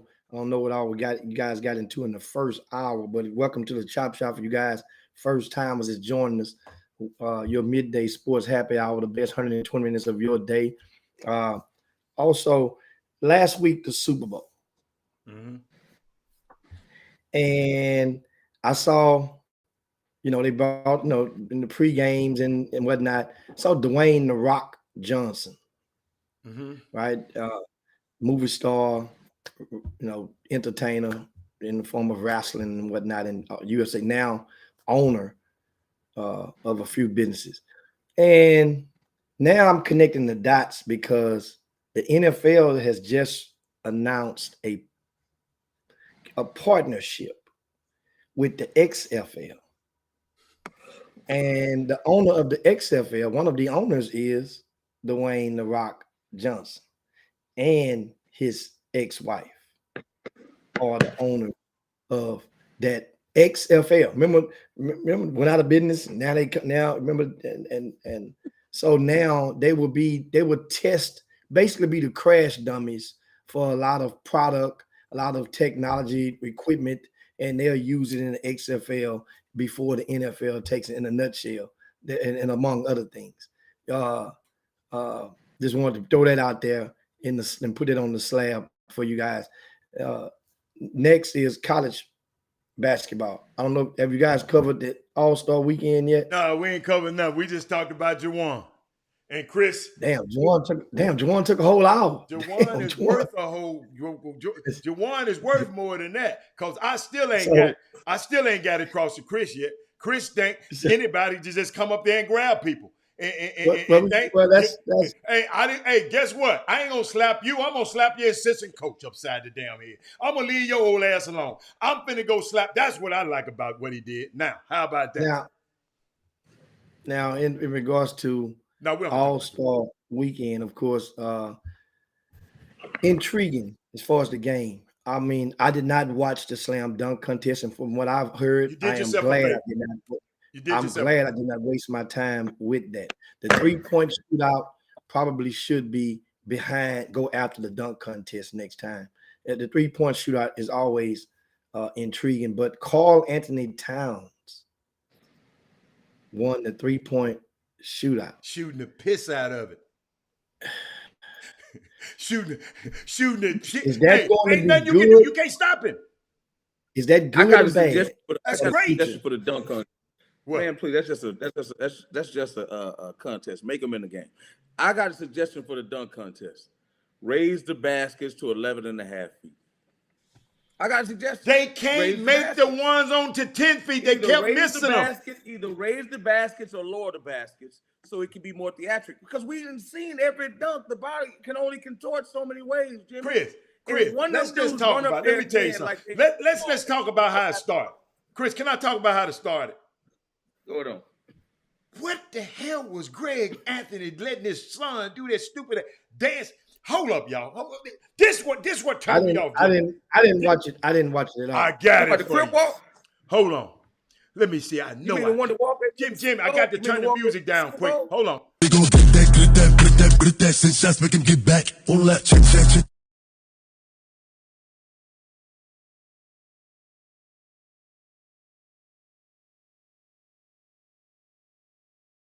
Play. Y'all, we can talk over it. We can talk over it. You asked it. When you saying what is that? What do you mean? This is a dunk contest, man. What's all of that shit? I mean, that stuff. Man, Well, that's what they have to do, man, to get people excited. We got because there's only so many dunks you can do, And man. guess what? I called the Players Association because I would have said who was liable if he hurt himself in them Timberlands. I mean, what do you mean who's liable? He chose to put them Timberlands I on. understand, but guess what? Is that if he hurt himself, is that his fault? This boy jumped and dunked Jimmy in some Timberlands. I'm telling you, man, he's the Lord Hell of basket, no, that man. wasn't entertainment. Hey, hold up. Trey Phillips said that was entertainment. That was the worst. What about your boy Jake? What about your boy from the Rockets? Put on the necklace with the. I'm like, man, what you doing, man? And then when they gave it to Isaiah, I'm like, oh boy. I mean, come on, man. That man said that's Cole's character. Well, guess what? Be your character. You in the slam dunk contest. Well, they can only do so many dunks. They have to do something to get people excited. So now, you got excited about that. Hold on. Let me excite you some more then. Whoa. I'm going to excite you some more. At the half court, at the free throw line, put a great prop. I'm going to just let that play the whole time because you seem to be excited by that. I just thought I was excited, but I mean, he brought his daddy out. You know, he brought his daddy out, gave him some love, had his daddy's jersey on, gave him some love. It's theatrics. You know, these NBA dudes want to be rappers. They want to be celebrities. Come on, man. It wasn't about the dunk contest, man. It was a funk contest. That's what you don't get. Man, Shaq was sitting over there saying, man, I'd be glad when they get this mess. Who was sitting over there? Shaq. Shaq and the fool. The one that's always acting ignorant. That dude. That's actually Chris, evidently you didn't see the dunk contest. Evidently. I saw it. He should have loved it. That's the stuff he does all the time. Guys were not making dunks, Chris. If it's a dunk contest, wait a minute. Whoa. Why all the misses? How did those dunks are hard that they were doing? Come on, man. They're trying to do something that hasn't been done before. Think about it. They're trying to do something that hasn't been done before. You jump from the free throw line where everybody's gonna say, "Oh, Mike did that." You do windmill, Dominique did that. You do that. I mean, dude, come on, man. Well, why not? Why not just go and get old Dominique and get some maybe some recent retired guys, and they can come in and lower the goal or something, and they can try to have a dunk. How about let's get rid of Instagram and Twitter too and TikTok while we at it. This is the world we live in now, guys. This is the world we live in. This is the world they live in. Come on, man. Y'all killing me, man. You know what? I got it. I'm gonna everybody since it's it's the day, the morning after is when we all insert ideas. I got an idea for the dunk contest. You must, I don't know, a certain weight class. Let's say 250 plus pounds. That weight class. Dunk contest, that weight class. That would be fun. That way you got some heavyweights. You got some big round mounds. Get out there and I promise you. Now the thing is, they might break a backboard or something though because they dunk it, that torque. But that would be fun. You know that would be fun. Everybody would watch that. You know what? It killed me. Slim. No, I got to address it. Why in the hell I got to adjust to what they do? Hold up. I'm gonna let y'all read this. I want y'all to read this too, because something about this that I just don't understand. These young dudes are different. People have to adjust to adapt to something. Why I got to adapt to them? So they have no capability of adapting to us? What do you mean? I don't get it. Well, the game is evolving. Chris, I put the thing up there. I put it up there. Why do we have to adapt to some of the things that? I mean, that's what's going on right now. Hey, I ain't finna put no dreads in my head, put no stains in my teeth, and I'm not finna do all that. I'm not finna adapt to none of that. To each his No, own. but some people that have done that have gained fortune, Jimmy, as a That's result. right. Jimmy, what is it if you gain the world but you lose your soul? What is it That's to profit the a person man? that believes. What I'm I saying. got hold on, let me finish. What is it that it profit a man that he gains the world but lose his soul? So That is applicable to the person who subscribes and has parallel beliefs in that particular religion or doctrine. That ain't no doctrine. I'm just giving you words. Forget the doctrine. I'm saying, but that's coming from, understand, like That Chris ain't, said, forget the doctrine.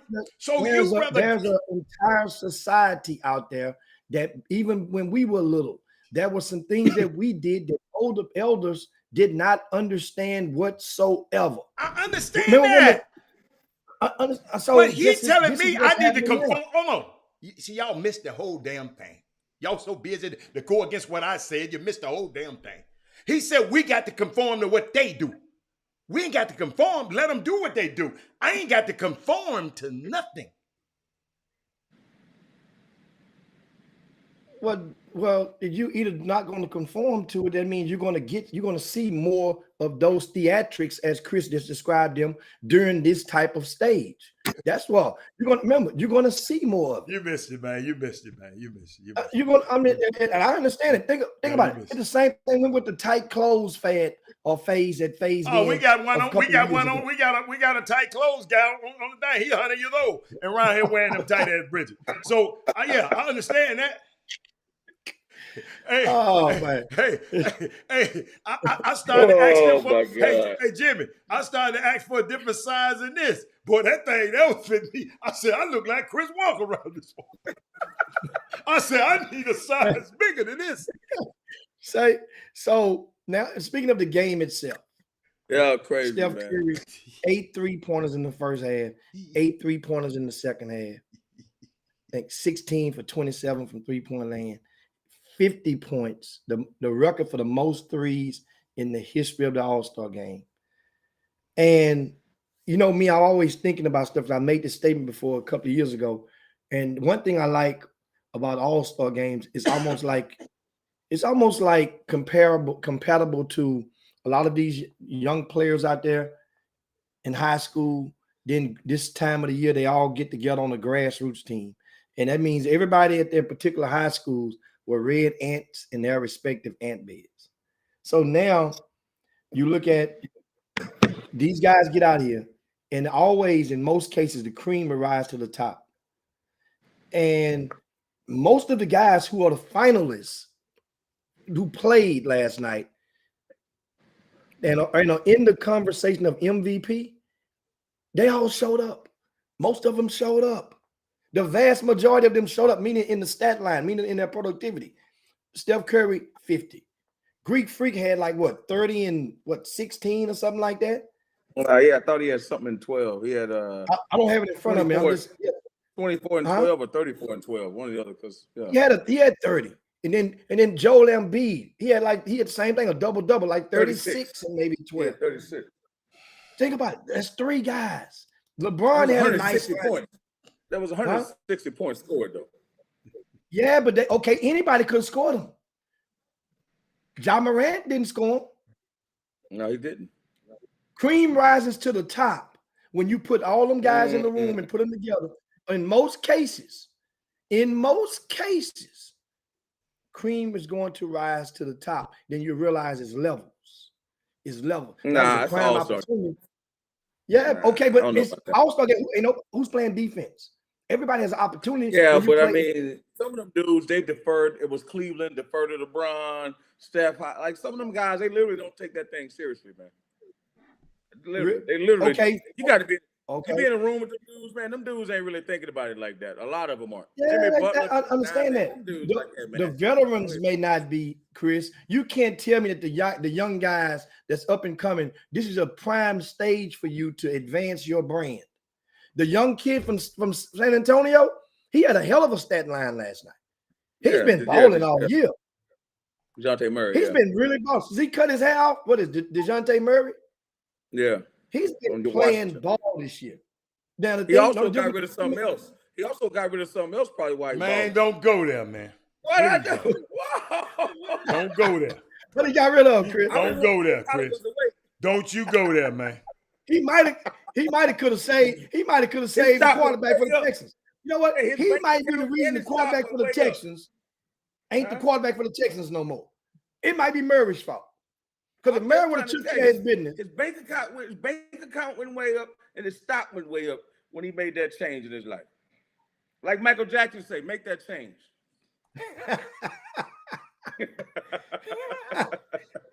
Oh man. Of course, Chris, college basketball tonight out of TSU is back on the hardwood. They played this past weekend and picked up a win over Mississippi Valley. They had Arkansas Pine Bluff this evening. And what happened in that game on Saturday? And Chris, what game did you cover this past weekend for CBS Sports? I was in the studio all day and night from like 2 to 1 a.m. So all I did was get to talk about a lot of stuff. So it was a light day for me. I know how to. Matter of fact, you know what we talked about, because Brian Merritt hit me today. We talked about the HBC. How about this? The HBCU game. They did it on. I want to say on. It was NBA TV or TNT. Which one? I mean, they had a huge game. They had Grant Hill. Oh my God. Let me get the other brother because I keep forgetting his name. They had Grant Hill. Was it Steve Smith? Who was the other? No, Brendan Haywood. Grant Hill, Brendan Haywood, and let me get this other brother who did the play-by-play. He's on ESPN. Grant Hill. What's that guy's name? And Brian Custer. Mm-hmm. They all did the game. It was on NBA TV. They all did the game. So here's what they're doing, man. It was a great game. Kevin Brodus used to be at Georgetown. Brian Merritt, we all know him from Houston. He's on Morgan State. And Ken Blakeney, who played at Duke, he's a head coach at Howard. Really entertaining game. Morgan had a shot to win it from 3 at the end, a little bunny to tie it. And it was, I mean, it's nice to see those guys. Here's what I tell y'all guys. Hatter may disagree because he disagreed with everything I say. When those players want to make something happen, it happens. That is a player initiative, I'm telling you. Because the NBA dudes don't care nothing, but the NBA brass could care less about that stuff. They can talk about Mark Tatum, remember that's Hatter's boy and all that. Them NBA dudes, for some reason, whatever it is, have an interest in putting money back in the HBCUs. They can see the inequities, whatever you want to call it. It could be for tax purposes. I don't know what it is. It could be their mamas and their pappies saying, hey, man, you need to do something for your community. I don't know what the issue, I don't know what the thing is. But one thing I agree with, if they're going to take the game over to NBA Europe, if they're going to take the game to Africa, we could damn sure help the brothers right here stateside. That's how I honestly feel, right? And I think Deion had a lot to do with it. I think Deion's influence at Jackson State had a lot to do with it. Because they're seeing, go on. No, what I'm going to just tell you is the former president of the Players Association is Chris Paul. Mm-hmm. Chris Paul is the orchestrator of all of that. He is the orchestrator of all. He's the orchestrator of all the stuff that's happening, the uptick of the women. He got an award for doing things for women basketball yesterday. I mean, I think it was unbelievable. I didn't see the game. I didn't get a chance because that particular day, I think we was playing that day. TSU was playing that day. But I heard so much about it, and I see Howard beat them. But, Chris Paul, man, that guy do so much stuff, man. I know a lot of people might not like him on the court, but that man is tirelessly working. And then they bringing their friends in. Michael B. Jordan coming in. They bring next year. It's gonna be they're gonna have Chris Paul put this in play. You know, this stuff just don't happen overnight. Chris, he put this in play 3 or 4 years ago. To make this didn't just happen because of the George Floyd. They've been working on this for a long time because guess what? He's going back to get his degree at a HBCU. His mom and dad and brother all went to a HBCU. So, but he just happened to go to Wake Forest. So, that's a good thing. Hey, let me tell you something crazy. I had Shelvin Mack, who's on CBS with us, played in the Final for the championship game 2 straight years, played in the league for about 8 years. Mm-hmm. He told me something I didn't know, and it'll be 2 weeks from now when that episode comes out. And I didn't know this, and Hatter may be able to help me out this with the NFL, because I'm Mm-hmm. sure he knows it too. Mm-hmm. He said, well, I'm going back to get my degree. I said, really? I said, wow, that's interesting, because I know a lot of guys, once they make that bread, they don't go back. But if they want to be a college coach, they got to get that degree or they can't work, or unless if they didn't finish. He says, well, the NBA pays for it. I did not know that the National Basketball Association, if you want to go back to school to get your degree, they will pay for it. Chris Paul. Unbelievable. Chris Paul. I'm going to give you again. Chris Paul. Now, he put something in there for himself, him and LeBron and D-Wade too, when he extended the years up past 30 that you can get a max deal. Right in time for all of them to be over 30 and get max deal. Now, he put something in there for him too. But yes, and Chris, they got full medical, full dental, they got full everything. Chris Paul. But how do they have that in the NFL? No, not like the NFL. See, what happens is in the NFL, this ain't the NBA doing this now. This the Players Association doing this. The players, their dues they pay, they doing this. I mean, let me tell you something. That organization can't be matched from what they doing back to their players. Like all the old guys, they taken care of for life. If you've been in that, if you vested in that thing, I think 4 years, you good. You good. Dirk is on here. He could tell you that real good. Yeah, that's crazy, man. He told me, I couldn't believe when he told me that. I'm like, wow. Pay for you to go back. So guys, basically, I don't want to say guys don't have excuses. When they're done with their career, I'm assuming if they're vested, they can go back to wherever they.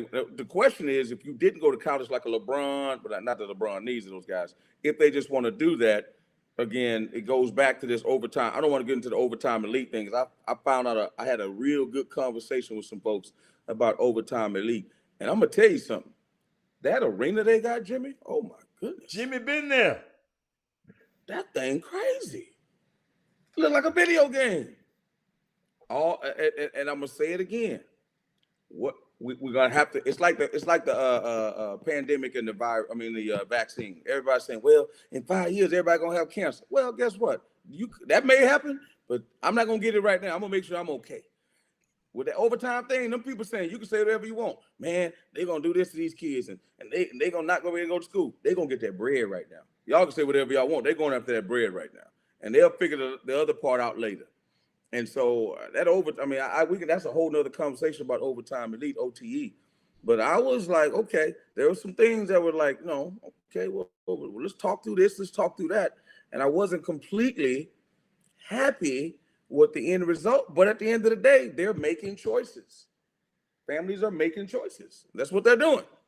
And you know, some people have different set of circumstances than others, and we can't bemoan them for that. Hey man, just you got to walk a mile in a man's shoes. Well, you the one brought it up. Taking that bread. Well, you the one brought it up. Well, I'm just saying I want this is a conversation for another day, because I know I don't want to dominate about overtime, but it's a good conversation to have. And Jimmy, I'm telling you this, we should get somebody. All those checks are clearing, Chris. Those checks until as thus far. They can take the checks. I get you. But we talk, but it's more about checks. I get it. I would love for someone. Wait a minute. How is it more about checks? And you just said they get money. What checks is money? No. I'm saying, what do you mean? You just said they're getting the bread. They're getting their bread. I'm talking about the lasting effects of that bread. How the same way you see guys saying, "Man, I'm gonna go to the NFL." All right, homeboy. Even if you make the squad, you're on the practice squad, you still get taxed on that money. And your family thinks because you got a uniform on that you made it, and you still want to fly all these girls around, you still want to go buy a bag or Birkin bag. You ain't got it like that, homeboy. And you may only get 1 or 2 years of this, homeboy. You know where I'm going, Hatter. What you gonna do after this? So we're talking about guys that are in the pros. We're not talking about kids. We're talking about the pros, Jimmy. So there is another side where y'all can just go overseas. Homeboy, it ain't that easy. You know who I was talking to? Shelvin Matt. It ain't that easy to just go overseas. And then you can't go to college and they say, oh, I got money in the trust. What that mean? The NBA, they'll pay for you to go to college. You don't see them dudes running back to college to get that degree. So I'm just saying, like, I like to see someone from overtime come on the chop shop and let's talk through it. Because no one should be afraid to do that. If it's helping people, you shouldn't be afraid to come on and talk to us. Right or wrong, Jimmy? No, I mean, yeah. I remember at first they were prevented from speaking, the employees, without permission from the head in charge or one of the heads in charge. And so after the end, and they was like, we'll come on later on once we're getting out of them. Once it came out, then it was kind of like, okay, whenever y'all ready, come on. But I'm quite sure it's not a problem getting one of them to come on. But at this point, now they're in the gray area. The season it's kind of like, who do you have left to play against now? But that's not why they're doing it, though. They don't care about who they're playing against. I'm talking about right now. I'm not talking about why they're doing it. I'm talking about right now in the season. Who's left to play against? I don't get what's your point. You can't. The Fizz right now. There's no more. The Fizz is flat soda right now. It's still soda, but it's flat right now. As far as being out there and getting and the Fizz it had 1 month, 2 months ago, 3 months ago, 5 months ago. So now they're in the process. They have to but as you mentioned, as you mentioned, the checks are clearing. So that's what it's all about. So my thing to the people, no, that's what it's all about to the talent. And you're right. And the parents, the establishment, they have to get a better crop of talent. But they will, though. But they will. I see what's in the works in the background. They will, because at the end of the day, money talks, right? The same way people thought them dudes wouldn't go to the G League. They're going to the G League. But guess what? I say it again. They never talk about the things that don't work out. They only talk about the one or two that make it, right? That's all they talk about. Same thing with your thing, with your rankings, Jimmy. People don't realize if you look at Jimmy's rankings, they'll say, oh, well, I got a chance to go there. Dude, only maybe less than 5 go to Power 5 schools. Maybe. Every year, the same thing is happening over and over again. I looked at Jahari Long, who came from Houston. How many minutes he didn't play that season? No. Well, he got hurt. I'm not trying to chop him up. He wasn't playing anyway. It don't matter if he hurt. He wasn't playing. So what I'm saying is, it's not as easy as people think. So just because they decide to do that, and again, I know NBA scouts that went and watched those guys and they come back, they are not allowed to comment publicly. They shake their head. I'll say, what about this kid? I get an emoji, head blown up. What about that kid? The ones everybody think they're going to make it, shaking my head. Should have never done this. They can't say it out loud. Overtime don't give a damn. And Jimmy, understand this. Whoa. Stop. I want you to hold that. Don't forget what you're about to say. So it's two different entities here. You're saying overtime don't give a damn. What about the kids? What do you mean? I didn't finish what I was going to say. Don't give a damn. Overtime? Because you keep talking about it. You say you don't want to talk about it, but you keep talking about it. Well, we're talking about right now, Jimmy. We're going back and forth, so we talk about. What I'm saying is, in essence, the comparison I was going to say is Jerry Jones. Man, they got to pay Dak $40 million. I said, homeboy, if that dude can pay him that much money, do you know how much money that man's making? He's giving you a fraction of what he's worth and what he's making. Do you understand that? Right or wrong, Hatter? Who said that?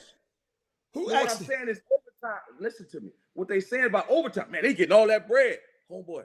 To Jimmy's point, if they giving them kids that bread, what you think they making? What you think they making? So they don't really care about whether you go to school or whether your life pans out the way. They care about it's a business. How they making money, Chris? Did they tell you how they making money? No, Jimmy would know that. Jimmy explained it to us on the Chop Shop how they making money. Can we? Wait, that's what I'm saying. It's a conversation for another day. Yeah, they're not. It's a conversation for another day. But don't think they're not making money though. In the first year of a startup, You expect a startup in the first year to make money? They're not paying out that much bread. I got a question. That's a question. I think they make Do money. you Yes. understand startups? Most of them They don't raise- make they money raise- in the they beginning. raise the Startup, I get capital. it. They raise We ain't talking capital about raising for this capital, Jimmy. We talking about making money. Raising capital, you just get other investors raising money. I said because at some point those investors gonna want a return on their money. That's what startups is. This is a startup. So this the first year, Chris. Most startups don't make money in the first 5 years. Just because most startups don't make money don't mean this one isn't. And it don't mean that it is. Okay, that's fine. Let's give them open up the books. Let's get them on the show and let's talk then. They ain't gonna talk on. Come on, man. They ain't gonna do that. I'm just saying, but don't be. What I'm saying it wouldn't is be to their advantage. That's all. You're right about that. Because if I was them, I would be talking about it everywhere. Exactly. But they're not. Why? They're in the huddle. They're in the huddle right now, as Chris probably just alluded to. Probably in the huddle for their plans for this coming crop of prospects. That's what they're in the doing right now. Hey Jimmy, head turners next year. Hey Jimmy, let's talk about some. He just asked the question. What is going on? I've been kidding. I know you done shake the leaves. Give me some high school these last few minutes. You know, I got a few more minutes today because the girls' game is not to 5:30 today. So I got a few more minutes, but not too many. But I got a few more minutes. Today? Huh? Yeah, I'm going to girls' game at 5:30. KTSU, get your app. And then the guys' game immediately following that at 7:30. But Jimmy, they asking about the Millie boy. I've been seeing some stuff on Twitter, guys arguing with each other. What the hell? What the hell is going on, man, since I've been gone?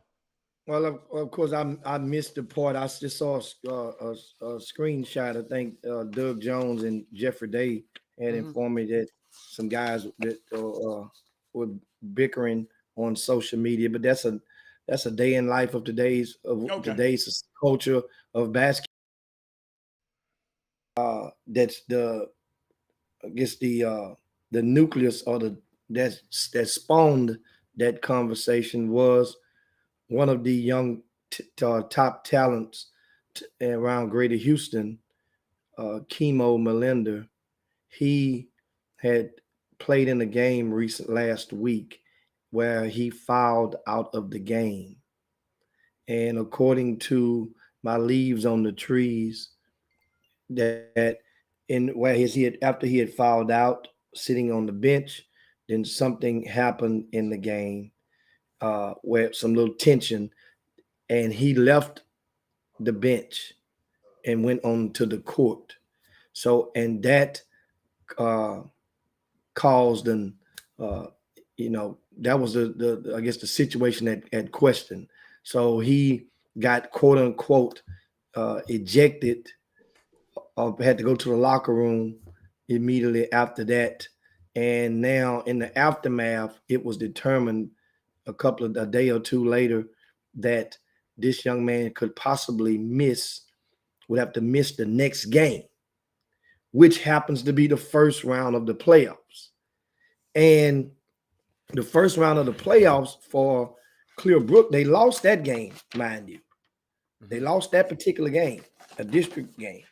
That was against Clear Falls. Well, you lost that game, and it made Clearbrook drop from second place into third place. Doesn't seem like much, but these two districts are two of the toughest districts from the first four teams upward of any of the districts in the area. Meaning that don't worry about the bottom four, but your top four that made the playoffs, a 4 seed from any one of those districts can beat the 1 seed from any other districts. For example, you have Shadow Creek, you have Dawson, Straight Jesuit, and Pearland on one side. This other side, you have Dickinson, you have Clear Falls, Clearbrook, and Clear Springs. Fire. So this young man may not be able to play.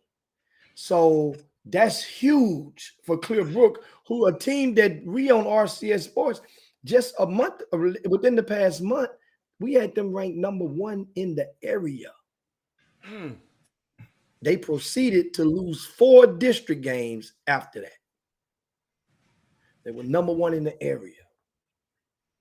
Now, once they got that number 1 status, everybody can't handle necessarily being number 1. This was without, remember, you were without your tallest player, your leading rebounder. He was out with a wrist and a hand injury. He comes back away, and then you lose, and then you lose, then you lose, then you lose. So that's you what the thing saying. So is. you don't know for a fact the kid is out. You just heard the kid is out. It had been determined that he would miss 1 game. Yes. Okay. And now I'm saying they were trying to appeal the process. And what did he do one more time, Jimmy? I missed it. What did he do? He fouled out of the game. Okay. You're sitting on the bench, and commotions later on in the game, commotion starts on the floor. You leave the bench and go onto the floor. Oh, okay. The activities. Okay. So that means now you have to be you're determined that you have to leave the court, go to the locker room or whatnot. I got you. So that's kind of, technically you weren't ejected. You was not ejected, but some people deemed it the equivalent of an ejection. Well, you left the bench, and that's the punishment. I mean, like here and there, bottom line, they've determined that you have to sit out 1 game. Okay. And this is the oldest of the 2 Millie brothers. I've seen this team play without the younger brother. They played Richardson High School in the championship game of the Pasadena tournament back in November. The younger brother got hamstring. He had leg problems at the beginning of the game. First quarter, he was grooving, and he tried to come back. He couldn't play no more. So basically, the other brother, the Chemo, had that team within 2 possessions of Richardson. Richardson, remember, a team that's nationally ranked, team that beat Duncanville, a team that has lost only 1 game all season. They had them within 2 possessions, basically playing with one of those brothers. Now, this is an important task for the younger brother, Smurf. If he can step up to the challenge, this Dawson team is strong. They're bulky. They're led by Tyree Davis, the son of Ricky Davis, the former NBA player, and they are not necessarily intimidated by Clearbrook. Clearbrook have all of the reason of we ain't got much to lose. We playing without our star player, our leader. So it's going to be interesting. That game is actually tonight. There are about 10, 11 games that's played tonight, first round of the playoffs in Greater Houston. That's one of them. Dawson and Clearbrook will play at Manville High School. You can get the times and the locations for all games. You go simply look on rcsports.com. We have a list of games to see around the area. They have a couple of double headers today. But that game, one of those teams are going home, Adam, in a few hours. Their season is over. First round. And here's a team that we were talking about, Clearbrook possibly going to state out of this region. And guess what? Now they're facing not Why even they playing each other? So Dawson wasn't that good. Why they playing each other so early? Dawson came in second place. Dawson was tied for first, right, with Shadow Creek. Okay. They did a coin flip. Oh, okay. Now, because I was wondering how Shadow Creek got in the middle of that argument. Okay, now I understand. They did a coin flip, and guess what? And here we are. But like I said, Dawson gets the second seed. Hey man, I got before we get out of here, Jim, I got to tell you, I went to see Ashland Jackson play the other night. You went Thursday night. Jimmy. They beat the stuff out them little girls. Jimmy. That little girl too good to be playing against. Somebody explain to me, Chuck, is somebody there that going with? Why are these women games so lopsided? Because that same team that they beat the hell out of beat the hell out of Yates. Why are these girls scores so lopsided? Maybe some of the boys score. What is wrong? Why is basketball that bad some places? This team, because Jimmy, I had the thing with me, but I can't find it. I'm sitting there watching that team, Navasota had beat the brakes off of Yates. So guess what? Navasota, I'm listening to the parents. They was up in that top. Boy, we got a couple of PGWs at Navasota. PGWs that kid don't even play. The kid on the bench. But usually the PGWs be kids that play, the parents that play. But I forget that. But Jimmy, they beat Yates by about 40.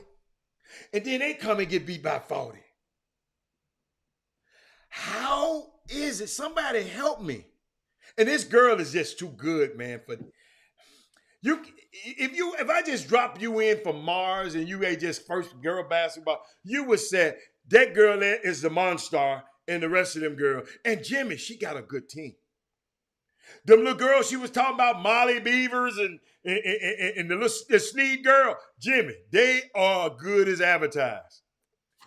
And I meant to tomorrow. Listen to me. Tomorrow I'm gonna talk about my girl. Please don't y'all win tonight. But tomorrow I'm gonna talk about my girl a little more extent because I don't know where I put my little scorecard at. But Jimmy, you can finish up. I had to shout them out, man. Yeah, and of course, and you guys, you asking the questions regarding to once again the website RCS Sports has the schedule of today's games around Greater Houston area. First round of the playoffs for the boys, and this is interesting. This means 4 seeds will play 1 seeds, and 2 seeds will play 3 seeds. That's basically how it is and how it's been for a number of years in the postseason. One thing, of course, I want to touch on. We will tomorrow. Okay. In case you guys are wondering, I'm going to share with you guys the all tournament team from the middle school city championships this past weekend at Booker T. Washington High School. I gave you, see, one thing, I guess I gave you guys an ample share or fair share of warning about how good this event was going to be. I told you guys how good it was going to be. Did I oversell it? Hell no. Could I have done more? Yeah. But I'm thinking in my mind, after all these years of putting fingerprints on, just think if I'm a beat creator. You know, I've been Timberlanding and Dr. Dre and these beats for years. I told you this event was going to be solid. And guess what? It wasn't good. It was great. The atmosphere, the exposure that these young 7th and 8th graders got from this past weekend was unmatched. Archie Young was in the building. Jeffrey Day was in the building. Jones was in the building. Robert Carroll was in the building. I was in the building. Now understand, I don't really get to focus when I'm doing my events, guys. I don't really get to focus and really, really, truly evaluate until the bracket play. I don't. First day, I'm doing operation stuff and solving problems and doing preventive maintenance to avoid any problems. That's why a lot of things that when people that do events and they're great, a lot of those things you don't see from the other side of the fence. We had our medical trainer was there. That's why I keep telling people, pay attention to the people that's doing events. Pay attention to how they're ran, and you know what to expect. For some events, you already know. There's some people do events in some places. You already know. You might, well, man, you know what? man, I'm gonna take my own water in there because I know it's gonna be hot in that gym. You know what I'm saying? Some player, man, I know I'm gonna stand. I'm gonna wear me some. I'm gonna wear me some shoes, put me some icy hot in my pocket because I'm gonna stand up. There's gonna be no seat. Icy hot? Pay Oh, attention. hell no. Icy hot in a hot gym? You No, mean I'm some... saying something because your back gonna be hurting. Oh, okay, from yeah. standing up. Yeah. Hey, Jim. You see what I'm saying? Jim, hey, So I got that that's thing. the thing on Hey. that. But tomorrow, we want to give a congratulations to this middle school, Fort Bend ISD, Bowie Middle School. They shocked the hell out of that team from Beaumont, Alabama, who talking all that smack on the chop shop. No, Melvin Dews ain't said nothing. I know wonder Melvin Dews ain't said nothing. Hey, as my old pastor used to say, he ain't say a mumbling word. He ain't say a mumbling word. I was wondering why. Boys shocked them in the championship game. Fort Bend Bowie won the 8th grade division. Okay. The 7th grade division was won by Humble ISD's Westlake Middle School. Westlake Middle School features Joshua Coleman, right? Humble? That's the son of Kenneth Coleman, who's the head coach at Summer Creek. Oh, okay. He's trained by Dwayne Rogers. Okay. So you could see some of that. Dwayne Rogers Jr. was the coach of that team, was the bench coach. Oh, okay. You could see, and it's that team. Understand? Let's get this straight. The team is more than him. Because he didn't even win MVP. How tall is he? He's probably 5'7". Oh, yeah. Okay. Wait, Jimmy, hold on. Hold on. What did my man from Rodeo Palm do? Hold on, I'm gonna get to that first, but I want to make sure the MVP of the 7th grade was Benny Easter Jr. Where he come? Benny Easter, that name may sound familiar for a lot of people at the old MB Smiley High School when they had Jonathan Simmons and they had Augustine Rubit. Benny Easter was that third wheel of that threesome on that Smiley High School team that was pretty doggone good. Well, this is his son. His son has a chance as well. These guys go right in, they feed. Half of those kids how to feed in the Atascocita, half of them feed in the Summer Creek. So that's that. Guess what? The talent pool is going to be great out there. Now you asked me about Rodeo Palms. Yeah. That middle school featured the young man Byron Green. Green Jr. Yeah. And he did well. Okay. But they got to the semifinals and they lost to the Beaumont Marshall Middle School team, and convincingly. They just basically, the Rodeo Palms didn't have enough legs, didn't have enough manpower for Beaumont Marshall, who suited up 15 players. And from what I understand, they were without arguably their best player. He opted to play with his grassroots team this past weekend, which I have no problem in the world about that. That's what you want to do. That's what you want to do. But the thing is, for exposure, if you're going to use the word exposure and you make a decision that counters you from gaining that exposure, then guess what? That's your decision. Don't because we're not faulting or critiquing those who didn't show up.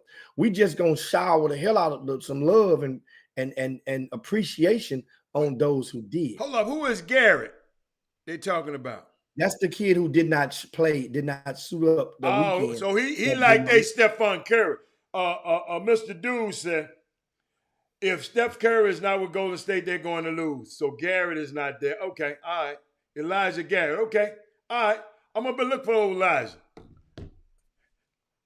I'm cool. Well, I mean, guess what? Like I say, choices and consequences. I wish I had some of the names, Jimmy. Maybe I'm gonna watch because I'm watching the video right here. I don't know who is who. That's like, that's almost like if Hightower had Bryce Griggs and they in the playoffs, they start the playoffs tomorrow. We're not worried about you wasn't there. If my auntie had a beard, she'd be my uncle. Wasn't there. It ain't like you had him and he didn't come back. He didn't play a single game that weekend. So guess what? And he was in Houston. How about that, Al? He was in Houston. Jimmy, he didn't stay in Beaumont. Jimmy. He thought his teammates can get it done without him. He played with his summer. Who is his summer team? I don't know who he played with. Hey, Jimmy, tell me about this, Jimmy. We'll talk about this tomorrow too, Jimmy. We're going to talk about this week. Come on. You got to come on a little bit earlier. So I want to know what's happening in the summer basketball. I see guys, the top guys, not going and playing with shoe sneakers. They playing with the non-shoe circus. Jimmy, you got to explain some of this stuff to me. Well, because understand, if certain people don't have to buy into the fiction that a lot of people are selling. Okay. And guess what? If you're a player, understand, if the McDonald's game is your dream, then yeah, you probably likely might need to play on the sneaker. I got you. But if getting that scholarship, remember that's the catch. If landing that scholarship to a Power 5 school, which by the way, University of Houston will be Power 5 next year in 2023. So if that's your dream, then you don't need to play with a sneaker sponsored program to attain that. Okay. Now, if they want to make you feel like, well, man, all the coaches I don't need but one. U of H gonna come see me. What's gonna be more sexy than U of H when they get to the Big 12? I got you. Texas will still come see them. TCU will still come see them. A&M will still come see them. I'm with you. So that's the thing. And guess what? You know what people are looking at also now? What? One of the best things that happened was when the 5 players from the state of Texas, specifically from DFW, were selected to this year's upcoming McDonald's All-American game. You know what all 5 of them did historically? Think about it. 5 players from Dallas. Guess what? All 5 played on different summer teams. All 5 of them, 5 separate teams. So you don't need to make that power, to form that power team in order to make it. Oh, no. You're right. Forming that power team will actually hinder you. It can hurt you more. It can help you because unless you're going to Peace Jam, you got to have you some goons because them other states they're gonna have some goons. I got. But we want to talk. I'm glad you said that, Jimmy, because I'm thinking, was those wise decisions? But guess what? You just explained it to me. See how easy I am, y'all. When you explain something to me, I listen. But now if you come with the bullshit, I ain't gonna say. Now what you said? Now, Kevin Lewis, you just mentioned something. Let me go back and correct you right now, because I'm part of the old school, and I understand some people part of this new school, and you make it seem like 3D Empire made it popular to play with non-sneaker team. That's bullshit. Jimmy, let me take you all the way back. Jimmy, you just said you like the new school. I got to get with the new school now, but you don't have to get with the new school. But see, no. That ain't got nothing to do with that statement. With your statement got nothing to do with this statement. That ain't got nothing to do with getting with the new school. He just said they made it popular. I'm saying no, they didn't. You ever heard of the Houston Swoosh? Oh, okay. They had Martellus Bennett. They had DeAndre Jordan. They had a pro. Which one supersedes the other? Having a pro on your non-sneaker team or having a McDonald's All-American? A pro. And DeAndre Jordan would have made the McDonald's game. But he was great. They used a technicality that didn't apply to Gerald Green just 2 years before him. Gerald Green played 5 years of high school, in case you guys didn't know. DeAndre Jordan played 5 years of high school, in case you guys didn't know. Well, they say that DeAndre Jordan couldn't make McDonald's because he was a 5th year. Well, Gerald Green had just played 5 years at Dobie High School and then Gulf Shores Academy before DeAndre Jordan went to Episcopal and then Humble Christian Life. So Jimmy, you got to understand, a lot of people have recency bias. They just know now. They don't know nothing about that. But then that's what I'm saying. That's from the old school. Yeah. You go and you add some history. Yeah, okay. The Houston historical context to was not sponsored by a sneaker program. Now they lived like a sneaker program, just as the Houston Select with David Salinas, albeit it was other folk money. Yeah. But they was, understand something. If you had you heard the stories. Yeah, they traveled and lived on the road, probably during those days, in some years, better than the sneaker teams did during those years. Understand? Don't. Guess what? You know how many pros played for Houston Select? So I'm not gonna let people say that and get away like it made it sexy. But Jimmy, I don't think he was trying to get away with it. But I'm glad you brought it because you what you did is put some historical content in, and that's all we want. I hope he wasn't trying to be. I don't think he was trying to be. He was just saying that, because guess what? If you recently, you might think, man, that's because Anthony Black and them guys, them folks came out of nowhere. Seemed like. And made it. So now, because the reason I was thinking about, one of my favorite players now is the Keanu Dawes kid. And when I saw he was going to that team, a takeover, I said, wow. Because I saw him at the Houston hoops practice one time. So I'm just sitting, I mean, let me tell you something, man. Like I told these people, these people babies. And Jimmy, I just want to get into that a little bit more this week. And so people can understand the climate. It's just would you say it's just a different climate out here right now? Yeah, it's different. I mean, of course, it's going to always be changing and evolving. And you got to realize you have social media as a blessing and a curse for a lot of these young players and families out there as well. You can get exposure and you can get exposed. And it's the timing and the blend for a lot of the videos. That's why I always ask people, do your homework. Ask some of the people, how's it going? How's that working out for them? Because it looks and feels good, but it's temporarily for them in most cases of that feeling of glee when you get that mixtape made. If you go and you out there have somebody pumping you up and telling you, everybody, this dude here is the best. This dude here, he's the best this and the best that, and everybody's sleeping on this kid and sleeping on that kid, and then it comes home to roost when the rubber meets the road. And that's the whole thing. I'll tell you, bad. Yeah, you know what? Is it that bad? If you say a kid gonna be good and don't get bad, what can anybody do to you? You don't go to jail for that. You don't. I mean, you ride with this player and you say he gonna be good, and then if he ain't as good as you say he gonna do, y'all give a dude. Y'all act like that is he committed murder. Then if some guy y'all say he ain't gonna be good, then he turned out to be good. Man, I told you. So what? Is pros get it wrong? Is GMs getting it wrong? Rob Pelinka got it wrong.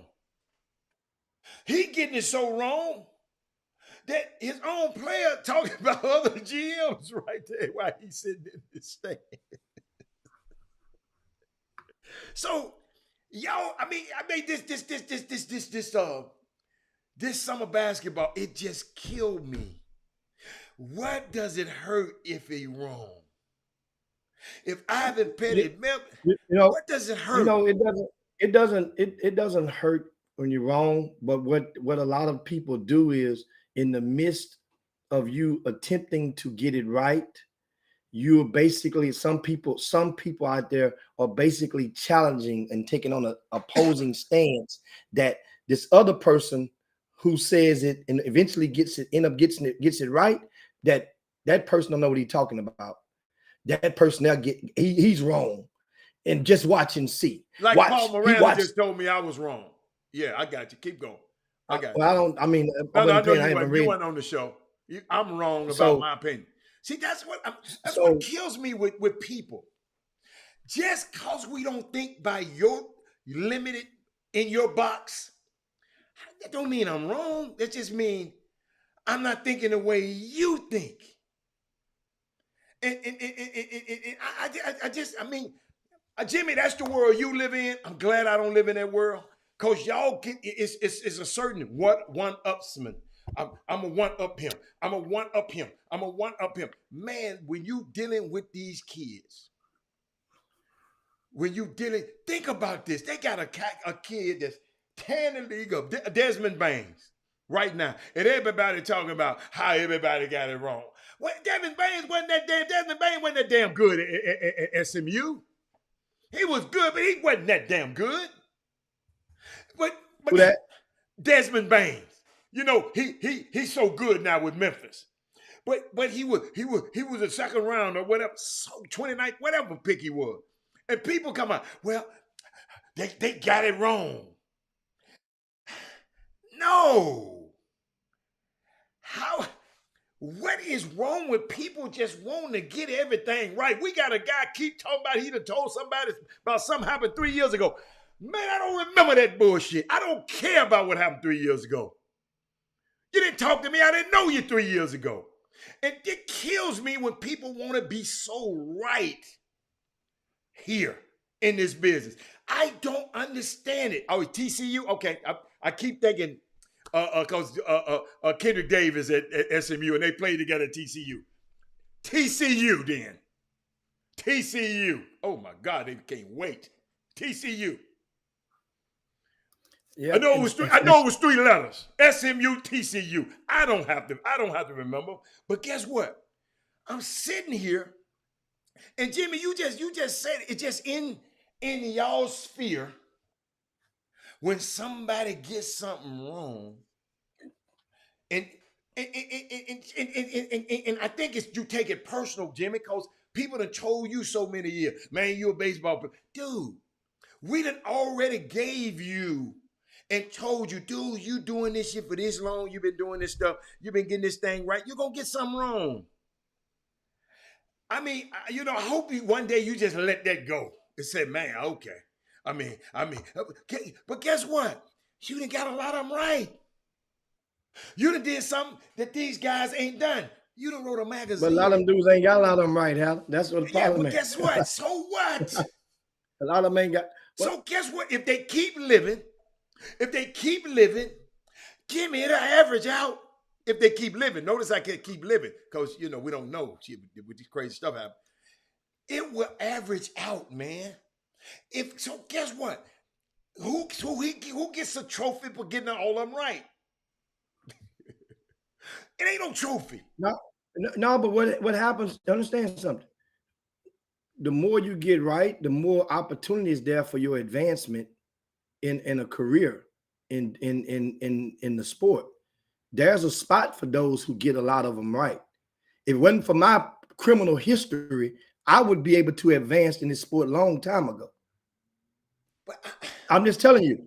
I'm just telling you the truth. So you mean there's a place for them. You get them right. So you telling me some of these guys in advance and got it right? Because I know some of them is advanced, ain't got it right. No, but there's a lot. Understand that ain't gonna do it. I know some who has advanced. A lot of them who advanced and ain't got it right. Relationships come into play on that part. Okay. So, but for those who get it right, there is opportunity out there. If you get it right a lot, there's opportunity. Meaning, say for example, and we talking about the tell me what you mean by get it right. Give me a get right. I mean, your evaluations on a player.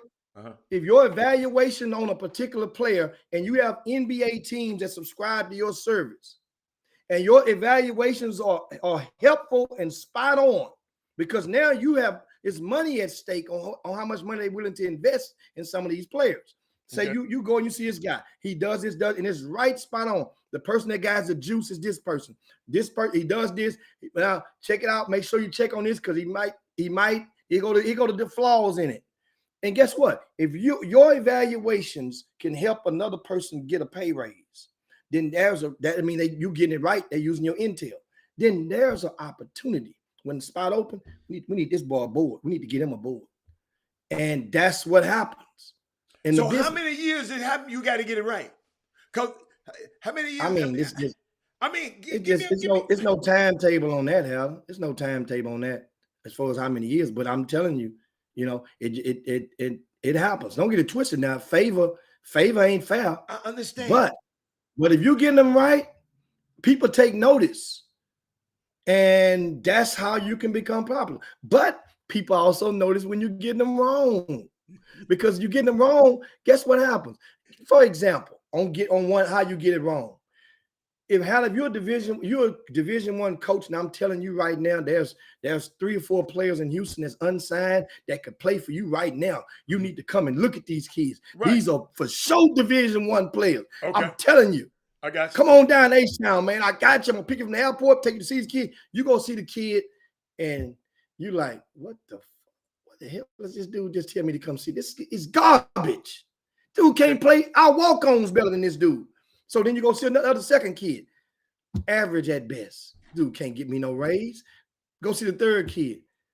He ain't but 6'5". Everybody in our conference 6'7" or taller on the front court. He won't be able to play the 4 and the 5 for us. So now that means now that guy just wasted the money, the resources of your school. You got permission from your boss to get get a leave because you got to meet them in the city where they're going to play at to come to Houston to watch 3 kids that somebody basically told you was for show locks as Division I's. What if that guy does it to you again? Well, I'm gonna stop messing with him. In that capacity, at least. But you know what happens? But I ain't gonna be mad at him. No, you ain't gonna be mad at him. Whoa. What if that boss fire your ass? Huh? What if you say, coach? What if that boss, you keep coming to Houston, that boss say, you know what? He keep going down to Houston. We ain't got a single player from down there. And you know what? He get fired. So then what? You talking about them guys who I'm talking about just the guys out here just running their damn mouth. And so they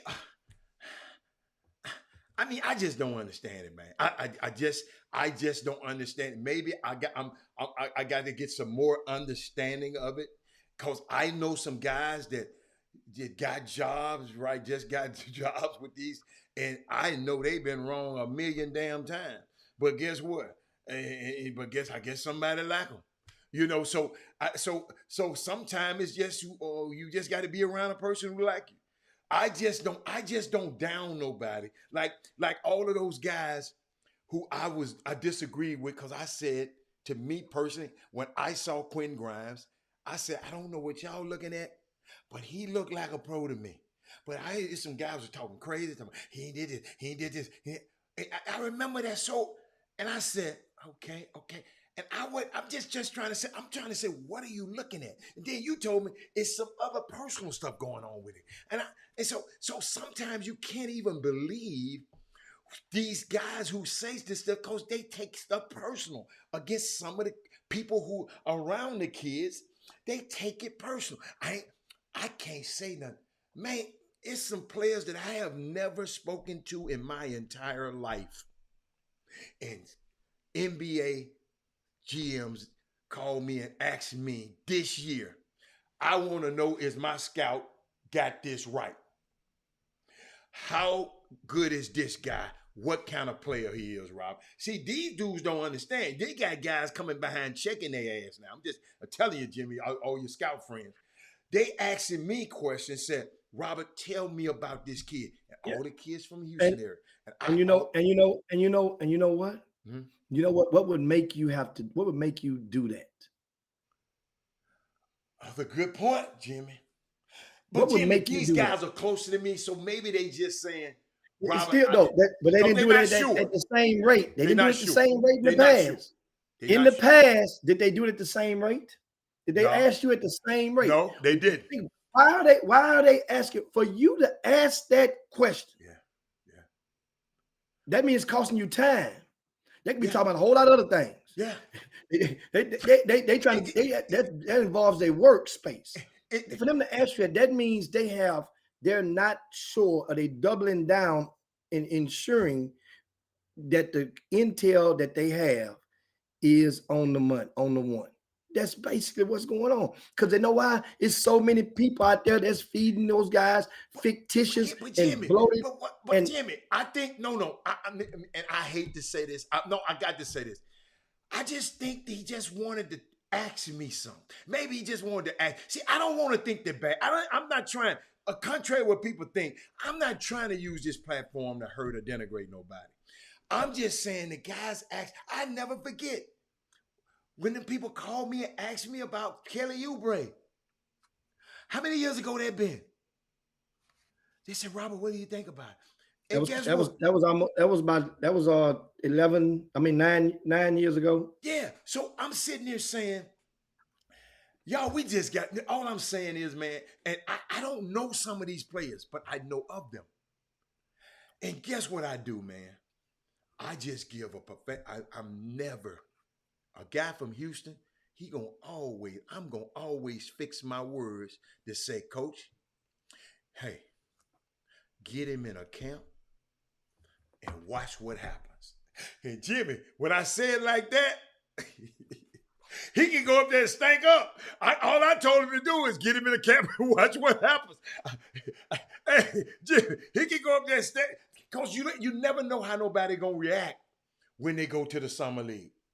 You don't know how some players go to come like, dude, Jimmy, you didn't hear about what's the boy name? Jeremy Lin. Jimmy, I sit there and watch this man in the summer league dismantle every guard in there. I know I got to get out of here, Jim. I'm gonna let you have the last word. In the summer league, I'm sitting there watching this stuff and say, who is this guy? I don't even remember him at Harvard. His thing came from the Ivy League and got a check in the summer league. So ain't no telling. So guess what? Who get the credit for that? Tommy Amica? Who get the credit for that? Everybody gonna take a fair a share of credit on the hits. It's the misses who takes credit for the misses. Oh, okay. Everybody run up under the house on the misses. All right. You know what I'm saying? Okay. But everybody, when they on the hit, everybody gonna take. That's why I remember when we had Ashlyn Jackson on the show last week, I gave her the opportunity to shout out some of her coaches. I thought she was gonna go all the way down to Biddy Ball. Mm-hmm. She didn't. Because that Biddy Ball coach, he's gonna take credit too. I was the first one that discovered her. She was doing this, and she was at that, and she might have been playing the flute. But it's an opportunity because those people, we're not really taught. Well, we as a collective set of grown folk don't do a good enough job at influencing these young people to go back and just say, hey man, how you doing? Thank you to that guy that was there on the front line. And that's the thing. Okay. That's the thing. And if nothing else from today's show, that might be some motivation for you to do so in the next 24 hours. Okay. Get a young person, give him a number to his first coach. That kid don't have a phone number to his first coach, and just say, give him a call and ask him how he doing. And say, thank you, coach, for those days that you invested in me, or that you volunteered your time toward helping me out. Because believe it or not, there are a lot of coaches out there that do volunteer their time, while others are investing their time. And you best bet there's a great difference in the two. If you hadn't learned it now, you will learn the hard way. And it's going to hurt somebody's heart. Well, if it's not yours, it's going to be your babies, your kids. You're going to hurt their heart. Well, my heart been hurt so many times. None of them, ain't nobody. I mean, hey, Jimmy, but then you're right. Maybe you have to get the adults to do, because these kids ain't think. What my man said earlier, it's a new breed of kids. These kids ain't thinking about you. These kids ain't thinking about who done did something for me, my Biddy Ball. They ain't thinking about that no more. They don't. Yeah, but I'm not saying they ain't thinking about it. But if we just let them know, hey, look, call Deacon Taylor. He volunteered. Deacon Taylor come to practice with a tie on, with his sleeve rolled up. He got to send all them shirts to the cleaners. It costs money to get them shirts clean. Absolutely. You can wear them 3-4 times before you send them to the cleaners. He got sent to the cleaners one time because he out there hitting baseballs to your kid or whatnot, or out there shagging basketballs with your kid. Ain't been home yet. I'm with that. That's the thing on that. That's nothing else. Let's get up. Let's get on top of that. Meanwhile, guys, it is time to slide on down Dino's back and yabba dabba do this thing on this chop shop. Of course, don't forget to share the show right now. Share the show right now on your way out the door. Got basketball tonight. You can download the KTSU app. That's 90.9 FM on the radio dial. You can hear the game tonight. Of course, men and women. Texas Southern University will be on the road at Arkansas Pine Bluff. That is going to be a game with SWAC, and TSU currently sits tied for first place with Southern and Alcorn in the SWAC men's side of things. I think they all are 10-4, if I'm not mistaken. I think Prairie View is like in 5th, maybe 6th place with a 7-8 9-7 record for PV. So TSU can maintain their grip. Remember, the thing is, I think they lost to Southern and Alcorn, didn't they, this year already? They lost twice. Hold up, Jimmy. They lost to Southern twice. Yeah, that's what you said. Lost twice to Southern, so they don't have the tiebreak, but it don't matter. See, here's the thing. Well, it matters being first place and being SWAC champs, but the SWAC tournament winner gets to dance, gets to go to the NCAA tournament. That's right. So that's the thing to remember about that. And it's hard to beat somebody 3 times, Jimmy. Definitely. Because both of those games have went down to the wire. Not this last with one. Southern. Not this last one. Not the Southern ran off on them on the last one. Yeah. Not the last one. Well, I know. But go Tigers. Hey, Jimmy, we're having a gray out. Y'all, Jimmy, your school having a gray out, man. Jimmy, you got to. I already wore maroon and gray when I went to the game last week. We're having gray now. The next game, we're having gray. So you get that little outfit you got on today. You can just brush it off and wear that. That look blue. That might be blue. To the next game. We enjoyed seeing you there. We enjoyed seeing you there. Yeah. You talking about we enjoyed bringing you on in the man, what are you talking about, man? Jim, hold up, Jimmy. I'm official now, baby. Say, go Tiger. Hold up. Like Chatterbox said, hold that tiger. Did you hit Chatterbox with the bango yet? Oh, that's all I say. So evidently you ain't been watching the show. Cause I've been bangoing. Hold up. He gets doing the play-by-play, so when the bucket is made. Coach, I said bango all the time. Guess he hit the Yahtzee. He said Yahtzee, and I said bango. And then I got a new one. I said, cash him out. And he tried to steal my cash. He trying to steal it. You know what you got to do? Next time a TSU game is at home.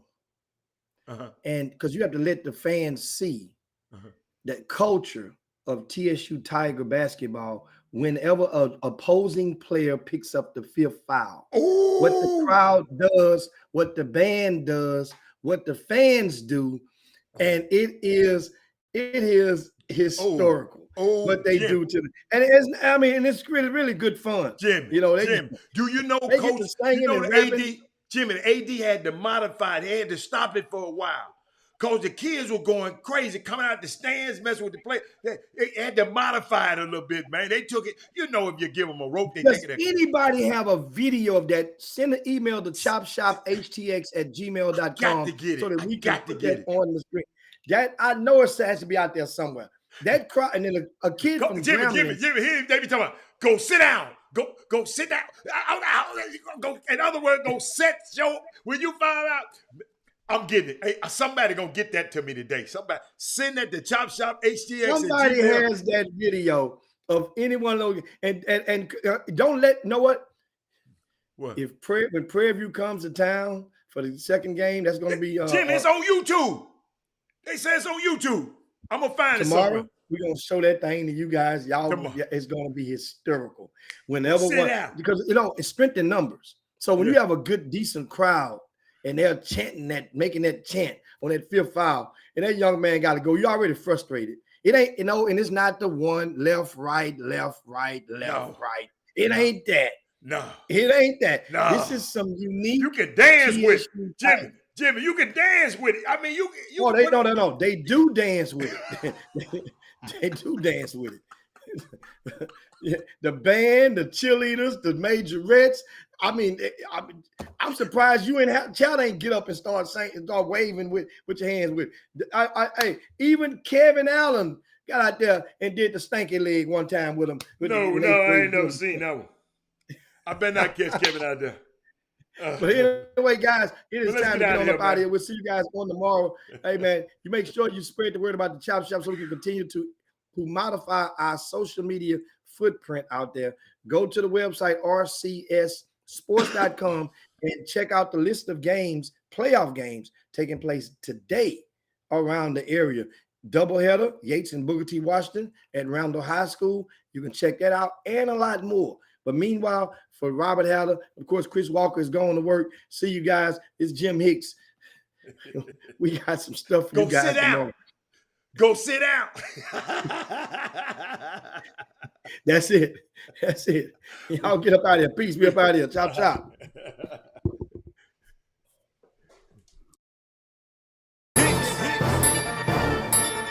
Rob Hatter, you are now tuned in to the Chop Shop. I'm Retro. Let's get it. We in the Chop Shop. We live in the Chop Shop. We talking sports talk. We live in the Chop Shop. We in the Chop Shop. I'm talking sports talk. So turn your dials up. It's live in the Chop Shop. We in the Chop Shop. We live in the Chop Shop. We talking sports talk. We live in the Chop Shop.